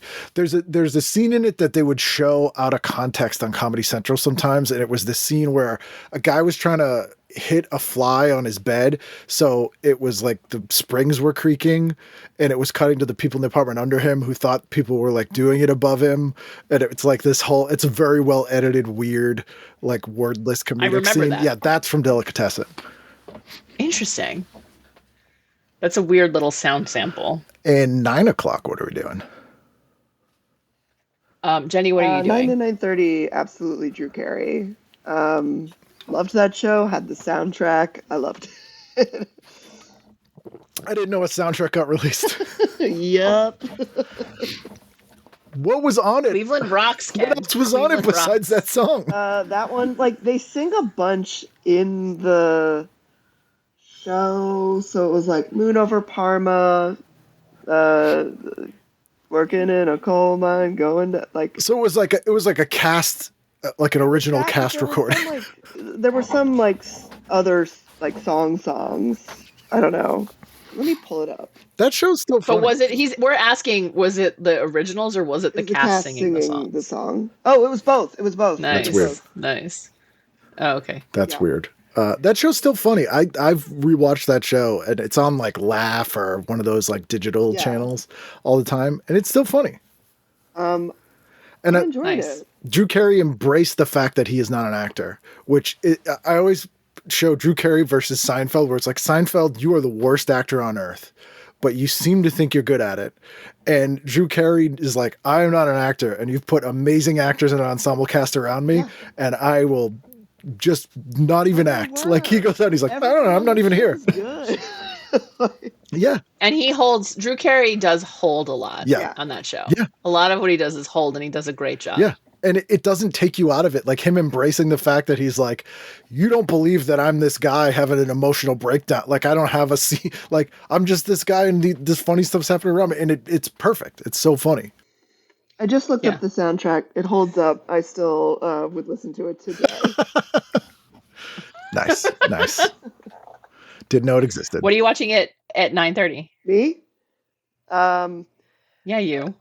A lot more nebulous. It's another thing where I'd be channel surfing. I think it'd be Norm, World's Most Amazing Videos, Dr. Quinn, and Nova. Norm was really funny.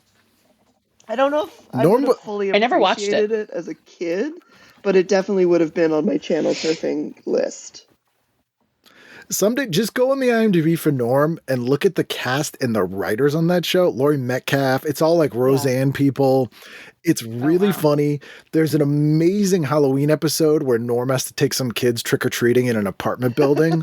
And it's like kind of a bottle episode. And it's so funny. And yeah, I'd never seen that in a show before, which surprised me. And it's great. And especially like when Norm Macdonald kind of gained more of a respect and cult status later, no one ever kind of went back and revisited Norm, and it's very funny. I don't know. What would you be watching? I would be watching Dr. Quinn. I want to watch. I think I just want to watch Dr. Quinn and just see what that feels like now. It's a weird one. Because I feel like I that's watched dated. it all Yeah. the time, And like, all I remember is her being in the breeze and holding like a tincture. yeah. That's it. Yeah. Yeah. And she's got to look across, she's got to pack up the wagon and look across the prairie. So I had her on the show before, and she's the best.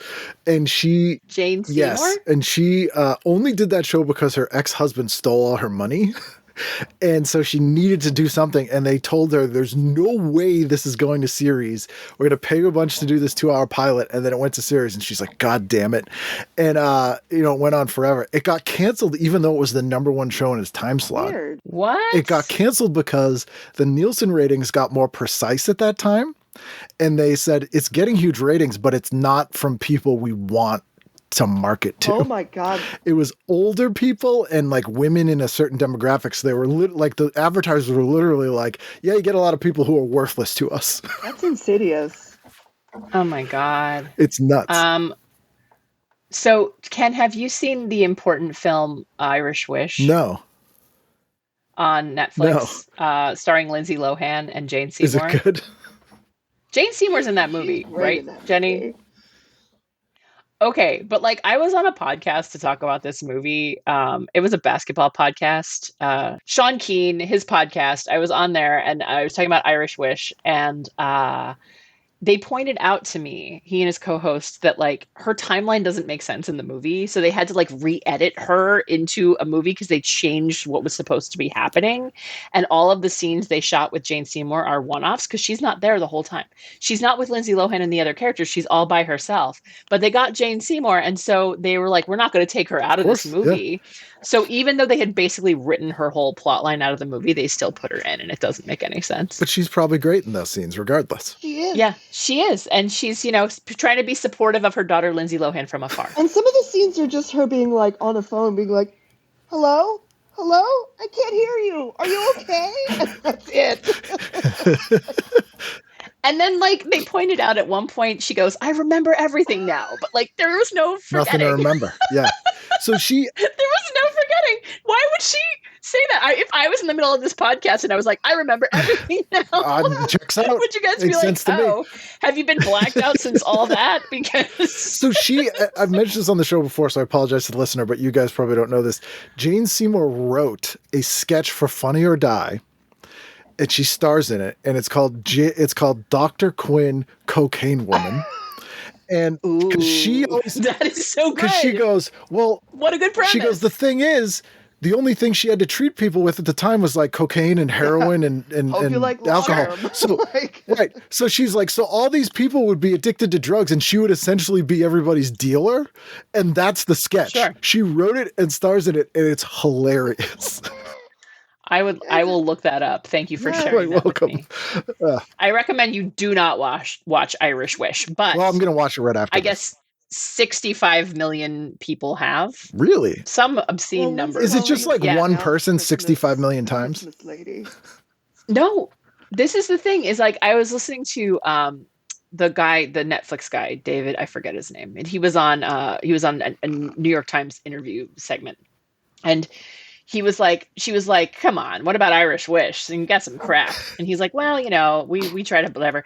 And then he like comes back for a second interview and he's like, by the way, like, we're proud of Irish Wish. It has been streamed 60 kajabillion times. And it's just like, oh no. Like, you realize that like some of their like, I mean, that movie is not a quality But film. that's the thing with the model for the streamers.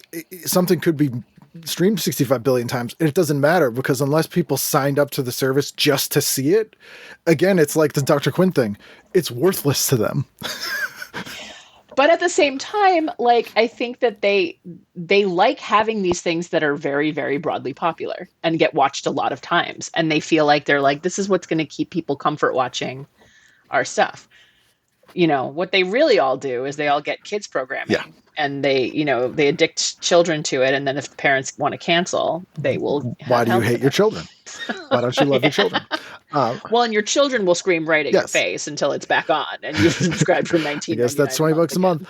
Before we move on to Thursday, I do want to mention there's a full page ad here for a USA Network original movie brought to you by 10-10-3-2-1. And it stars Crystal Bernard, and it's called A Face to Kill For. And it says, a new face is all she needed to settle an old score. Oh, no. Amazing. And also, Strangers with Candy is on Wednesday night, which I still am amazed that they got away with that show. Oh, my God. That show. Yeah. Stephen Colbert on that show is so good. Amy Sedaris told me when they first pitched the show, Comedy Central said, none of you have run a show before, so you need to hire someone who's run a show before to run the show. So what shows do you like? And we'll reach out to them to see if they'll work on the show.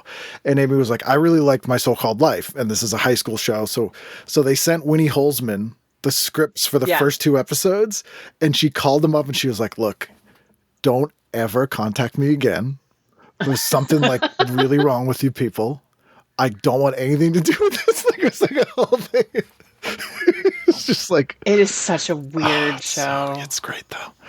Thursday, what are we doing? I think that's pretty obvious. I'm watching Friends and Will and Grace. I've never seen Will and Grace. What? You've never seen Will and Never Grace? seen- You've never seen the Karen show? No, I've never seen a Oh single my second god, of it. Megan Mullally is wonderful in that show. She is delightful. And Laura Kightlinger was a writer on that show.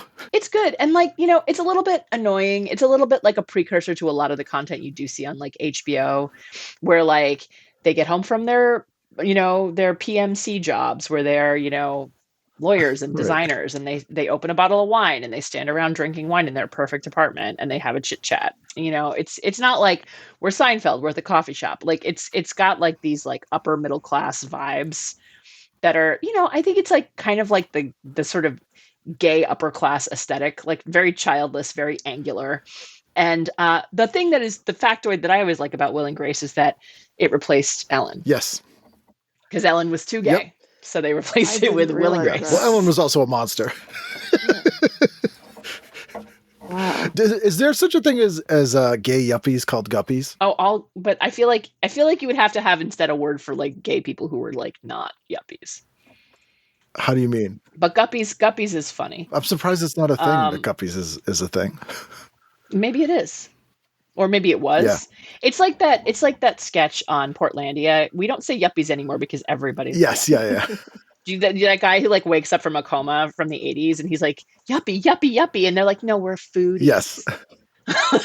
Like there's everybody's just a yuppie. Oh, Charlestown held on to yuppie till about a year ago.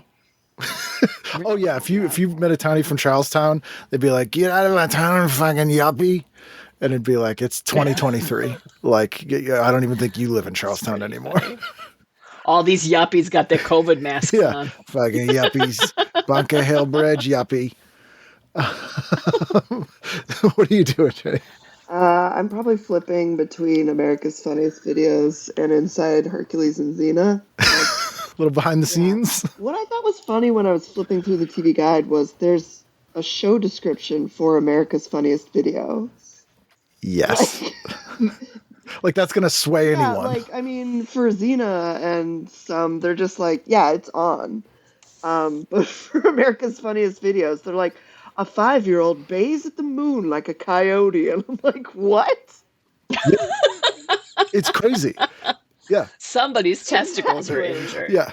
Or we imply that that's A what crazy happens birthday next. party, I'll watch. like someone's like, you want to watch? Well, let's see what's Yeah. on.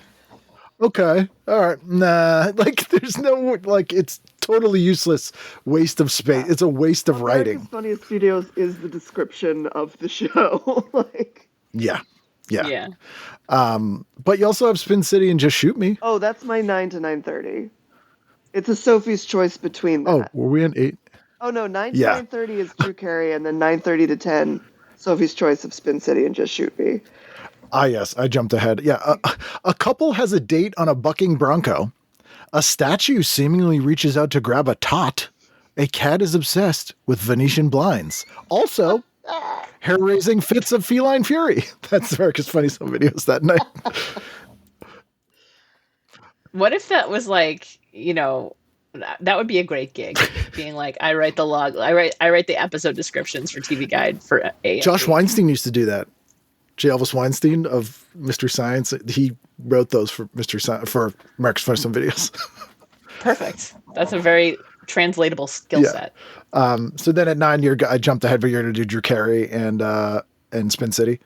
Well, it's between Spin probably City do and Just Shoot Me because I loved both those shows, and the cast for both of them are insane. Just Shoot Me is really Spin City's got the And, edge like, to me. I agree, but Just Shoot Me wasn't unattractive to me. I was definitely watching that too. But Spin City was a little more lighthearted, I think. Yeah, but it was also so much more New Yorky. It was one of the few sitcoms that actually shot in New York, which was unusual at that time, especially.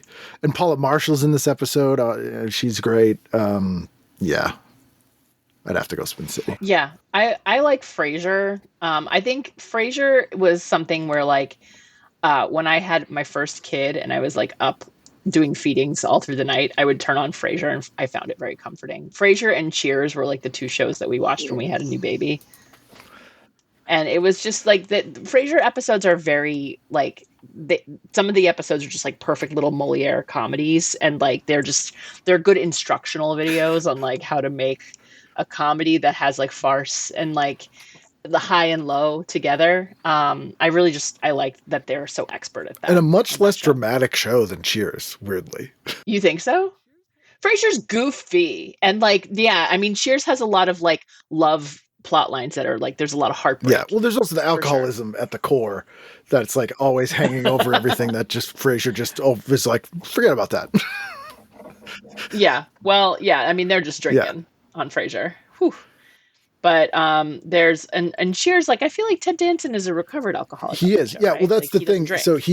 So the dynamics on that show fascinate me because that is a show about alcoholics, and it's a show about how that makes everyone on the same level. So you have a mailman, a stockbroker, a doctor. Frasier's a doctor, and Diane meets him because he's an alcoholic hanging out at Cheers. And yes, Sam is the only sober person there, and he sort of holds it over everybody. And it's like this sort of weird, the power dynamics on Cheers are just fascinating to me, because then you have the father-son relationship between him and Coach, but then it gets flipped with him and Woody. And I've had to explain to people younger than us who thought the show was really misogynistic. And I'm like, no, the Diane character is a sort of not uniquely Boston thing, but there's a clash between sort of locals and academia college people. And that's the clash. Sure. And it's, if that doesn't read, I could see how you would be like, wow, he hates women. The other thing that's interesting about Cheers when you watch it now is that Norm is just always breaking the fourth wall. Like, just all the time. And you're just like he's like literally calling out just what's in the room, and people like, so I guess we're doing this again. You know, like, and you're just like, the first watch, you know, you're just accepting it. You don't see that, but like, that's all he does. Yeah. And it's really amazing. Which is, I love Cheers. Frasier I could never get into, but it's a whole different thing. I like Niles too. Everybody, I've always heard great things about it, but I'm like, there's a show on A&E called The Unexplained. And this particular episode, so keep in mind, it's called The Unexplained. This episode is called Transformations. Transformations looks at a woman who has undergone surgery to look like a doll. The Unexplained, everybody. Well, that's pretty. I mean, it's pretty explained. Now she could just put a filter on. That's true. And then she'd be all set. Pretty explained to me. The only transformation is that when she lies down, her eyes close and she's just like, oh. Yes, that's the way she goes to sleep. Yeah. She's like, I can't. Oh, she has no elbows. I go up a steep hill in my car and I can't do anything. Can you replace my skin with porcelain? Is that something you could do? Also at 10:30 that night, there's a special on UPN hosted by Danny Glover, Scared Straight 20 years later. The kids, the cons, where are they now? Oh no. Like someone's nostalgic for Scared Straight. I love how it would be people be like, yep, ended up in jail anyway. Yeah. I can only think of the depressing behind the scenes of the person who had to make all those calls being like, hey. Yeah. How are you? Are you dead? Yeah. Did you make parole? Did you stay out of prison? And you did go to prison. And did what he said would happen to you happen? Because you were pretty scared by that, right. I remember. And was it scary? How straight are you? Oh, they showed us that in school, and I was like, what? I don't need some criminal just like threatening to sexually assault everybody for an hour. That's all it is, That's right? all it was. It's just like prison is bad. Oh, you think like, look at you. Yeah, you know what I'd do to you? And then like 20 minutes of like in like a teenager's face telling him what he'd do to him. Yeah. Oh man, that's a very messed up. And I'm like, that's not. And then they present it like, well, we're showing you, you know, what could happen. And they're like, I don't want you to end up like me. But it's like, yeah, but that's not what you're doing. You're like literally just threatening a kid for an hour. And you're like, oh, okay, I guess I don't want to go there. There's so many versions of that show now. Did you say it was Danny Glover? Danny Glover's hosting it, yeah. I saw him like 6 months ago. Oh, really? in my neighborhood. Beam. Yeah. He seems like he'd be nice. And I was like, why is everybody hanging out at that table? And then there was like, okay, he was with someone else, and everybody kept trying to get a picture with that person, and we had no idea who that Donald person Glover. was. But it was an older. It was Childish Gambino. No, it was a dude who was, yeah, and he was. Oh my God, you were totally there, weren't you, Jenny? You don't know who we it saw was? Danny Glover together. You know who it was? No, he wasn't older than Danny Glover, but he was an older dude, and he was very tall, and he was wearing like head to toe blue. I wonder if he was like an athlete, like a maybe he was an basketball player or athlete, something. but like there's a restaurant in my neighborhood that's like a lot of prominent Black Angelinos spend time there, and so we go there sometimes because the food's amazing. And, Roscoe's Chicken and they Waffles. have a great happy hour. Jenny lives near I love Roscoe's. Roscoe's. I live near a place called Post and Beam, but that's where we saw Danny Glover. But it was very interesting. It is always weird when there's a famous person and there's someone else with them that is apparently more famous and you have no idea who they are. Yeah, no, people were just like, sir, it's such an honor. And I'm like, oh no, I am so white right now. And I'm here with Jenny, who's not going to help. She could have. Give her some credit. She didn't, but she could have. Yeah. No, I mean, I don't know who it was. So. Isn't it annoying that we live in an age when we're so used to be able to look like Google everything, and there's some things you can't. Like, can I Shazam you? Yeah. I just need to take a picture of your face. Reverse image search you, and it just doesn't. You can't do it. Final night of the week, Friday night. What are we doing? Friday night. I was out. You guys are losers. Okay. I was in. Saturday, not a problem, but Friday, definitely out. Friday 30 is definitely Sabrina the Teenage Witch. Yeah. You know what? Yeah. I'm with you. Sabrina. It's good. Sabrina and Boy Meets World is what I'm doing. Just to live in that time, in that the space. description for that is the opposite of Dawson's Creek, because in that, Ben Savage guest stars as someone who hits on Topanga, who is Ben Savage's girlfriend, and he fights his brother. I think he wrote this script just as an excuse to fight To get his it out of brother. his system, fight Fred Savage. Yeah. But Sabrina the Teenage Witch is completely under. First of all, Nell Scovell created the show. Joel Hodgson wrote on it. Dana Gould wrote on it. Frank, like a bunch of Mystery Science Theater people. It's like a smart, funny show that I think kind of got written off by people a lot. Funny. She's great. Yeah. Dynasty like a week or two ago, and like she's just so charming and funny. Like, oh yeah, super nice, and yeah, she's great. It's a great show. Boy Meets World, I some of it I like, but then when it turns into like a weird Friends ripoff, it's really bad. Oh yeah, I don't really have any memory of it past like early days. Yeah, post high school, it's pretty bad because then they kept having to come up with ways that they would interact with that teacher still. Mr. Feeney. When there's no natural way to do that. Yeah, it's no, that person just leaves your life. Yeah, weird. At that turning point, you have a rite of passage. He didn't move in next door to your dorm by chance. That's not a thing. No. Yeah. Nope. So what are you doing, Erin? Oh, that's what I was You're doing the same thing, Sabrina and Boy Meets World. Oh, see, you guys did. What are you doing? Wait, you did match. What are you doing at 8:30? What are you doing at 8:30, Jenny? I said Boy Meets World. What about you? Caught between. There's two scenarios. So 8:30 to 9 is either as Boy Meets World, and then either the two guys, the girl at a pizza place, or the nanny.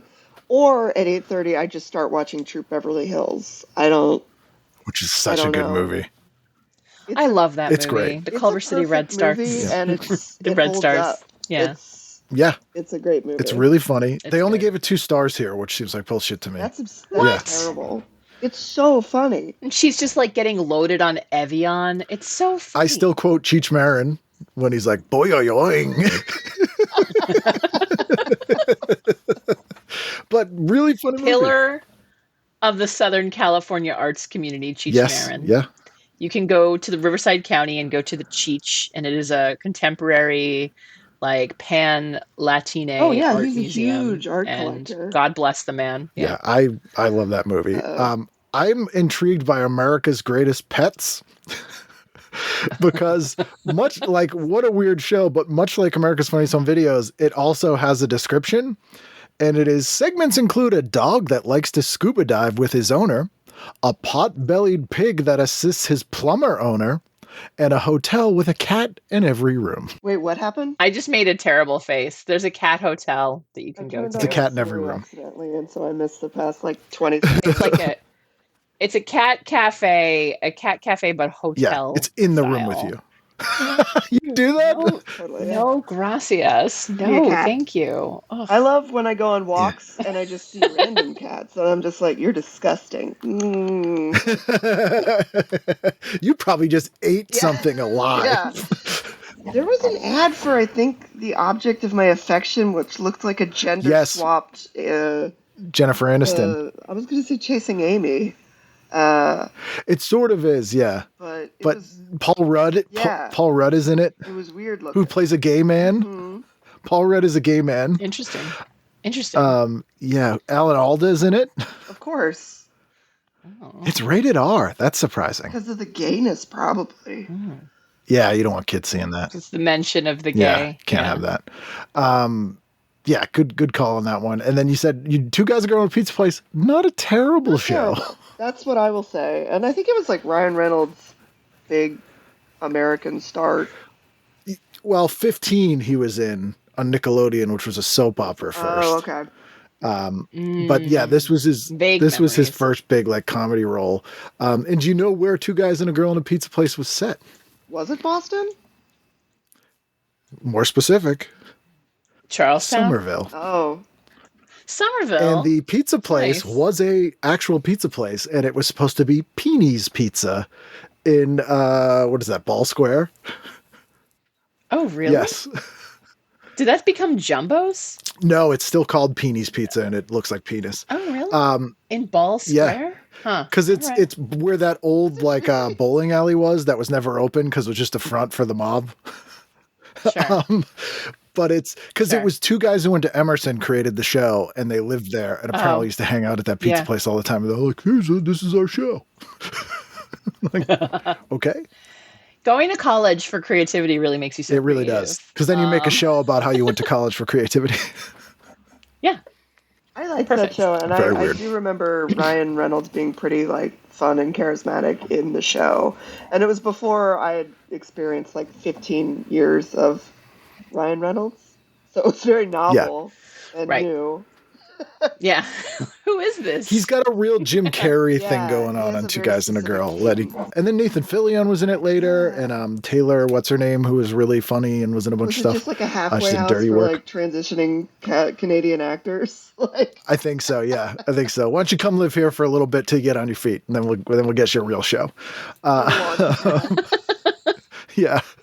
Millennium is on. I 100% would have watched Millennium. I liked Millennium better than the X-Files, I think. Partially because it had, less time to get bad. who's in But Millennium? that was a Right. great show. It was Lance Hendrickson, and he played this guy who was like a serial killer profiler, and he worked for this group called the Millennium Corporation, and you never knew if they were like a government entity or what. Oh. And then in season 2, it turns out that they were like this weird group that was trying to usher in the apocalypse. Yeah, this sounds. And he'd been working for them, and he didn't know, and it was great. Oh. Yeah, it's really good. Because everyone was scared of the apocalypse because it was 1999. Of course. And all Right. of the Satanists. Yes. Which, thank God, we were saved by Walker, Texas Ranger. Walker, Texas Which is Ranger. show has been. Yeah. Oh, here's a funny thing to wrap it up here: the new Walker, Texas Ranger with Jared Padalecki. My friend Molly, who had that story, she plays About Chuck she Norris. plays his mom in the new Walker, Texas Ranger. I hope she doesn't have any notes. Yeah. No notes. Very strange. Just like she's crying. He's like, goodbye, Yeah. Mom. She's You like, asshole. that's fine. Interviewed any of the supernatural people? Yes, I've had Jim Beaver on twice, who was Oh Bobby. my God, I love him. Is he Canadian too? No. He's from New York. He's a Vietnam vet. Oh. He's a fascinating guy because he was never an actor. He was a writer, and he was he was writing a book about George Reeves' death, Oh. researching it for years. And he went out to California to interview people, and it was when the first writer's strike in '88 happened, and he got hired to write on some shows, and then they were just like, "Can you be in this one?" And he just ended up. And then he was in Deadwood and all this other stuff. Great in it. He's great. Curtis Armstrong I've had on, who was in Supernatural. The guy who's Crowley. He's in everything. Uh, I don't think yeah, you he can is. make a He is in sci-fi everything. movie now without casting him. Mark Shepard. Yeah. Mark Shepard, that's his He's- name. Yeah. His career is insane. He plays drums for Robin Hitchcock. Who's that? He's like a British singer-songwriter that actually Eugene Merman tours with a lot. Oh, okay. Yeah, okay. Robin Yeah. Hitchcock is. Yeah, but Mark Shepard plays drums for him, which is very strange. It's so great. Yeah, I think those are the... Oh, and Ben Edlund, who wrote a lot of episodes of Okay. Supernatural, who's from Brockton. Oh, really? Yeah. I think that's it. There might be another person or two, but yeah, those are the majority. I've never had like Padalecki or Ackles on, but other people. I've been trying to get Misha Collins, who's from Amherst, by the way. Misha Collins and I like Felicia Day. I'm not trying to tell you how to Yeah. do your job, but I'm just... No, I'll keep I trying. feel like you and Keep Felicia trying. Day would be like a really great pair. I've talked to her briefly before because she worked some cons, but yeah, well, someday. I'm only 10 years in. Hopefully, by year 19 or 20, I'll get those people on the show. It's important to have. I can't wait until your silver and gold podcast anniversaries. Like, you really need to get to 25 and 50. Like the world is burned Yeah. down completely, and I'm still just here in the middle of a room I want to with build Mike. like a champagne pyramid for you. Like, Yes, Yeah, oof. just like whatever Lorne Michaels gets I can will get contribute tenfold. one ice sculpture of your choosing. Nice. Will you chainsaw it or ice pick it? I think chainsaw. Yeah, it's the way to go. Chainsaw. Yeah, anything. Yeah, if you have an option, go with the chainsaw. Well, thank you guys for doing this. I appreciate it. And for the listener, this took 2 weeks to do. I'll get into it in the beginning and end, but I appreciate you guys taking the time. I appreciate you. Thank you so much for having us. We're excited to be back. I'm excited to be back. Jenny, have you done this? We've No. already. Yeah, this is her first time. Aw. I had more fun preparing for this podcast than anything else. Like, I was just like, yes. Thank you. Well, even if you're not going to be on the show in the future and there's a TV guide you'd like, let me know. I'm happy to send you a PDF if you want to look at something. It's happened Wow, before. what a guy. Actually, Jonathan Katz had me send him a TV guide to give as a gift to David Mamet. They were college They roommates. used to hustle ping pong. There's like a film store in Burbank that's like, posters and, trinkets and everything. And I remember picking up 3 TV guides. One was Drew Carey, one was Rosie O'Donnell, and one was Janeway from Star Trek. So those are the 3. Was it Blast from the those are Past? 3 Was that I the one you're have. at?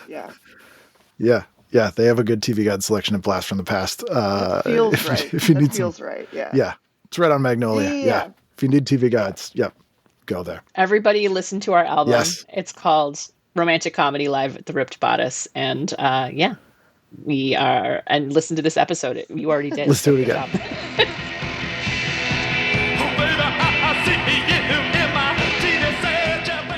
There you go. That was 2 different sessions. So what happened there was Erin and Jenny, by the way, by Romantic Comedy.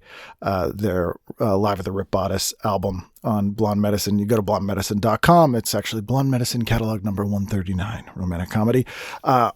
Streaming in all the places. Larry is a labradoodle, and the lab part of labradoodles means they eat everything and anything. He's looking at me now. And so while we were doing the first recording, he somehow got a hold of a leftover amaryllis bulb from Christmas that was very dead, but just chomped the whole thing. So Rachel had to interrupt and they're incredibly poisonous to dogs, by the way. So we had to call the ASPCA poison control, which you have to give them a credit card before they'll talk to you, and it's $95. And then you tell them what the dog ate and how much and what the dog weighs, and then they tell you if you need to be worried or not. So it ended up he was fine. They were like, oh yeah, he's a big fat guy and that's not enough, so he's okay. But so that's how it works, $95. So then we rescheduled and recorded later. So he's doing fine now. He still continues to steal food whenever possible. It's a little bit enraging, but he's so damn cute. We just don't want him to get sick. That's the only thing. So that's the story there. Anyway, for more fun stories like this, I hope you'll be here next week for a brand new edition of TV Guidance Counselor, because I'll be here, and I hope to see you too for that brand new edition of TV Guidance Counselor. that character who always talked about his pussy.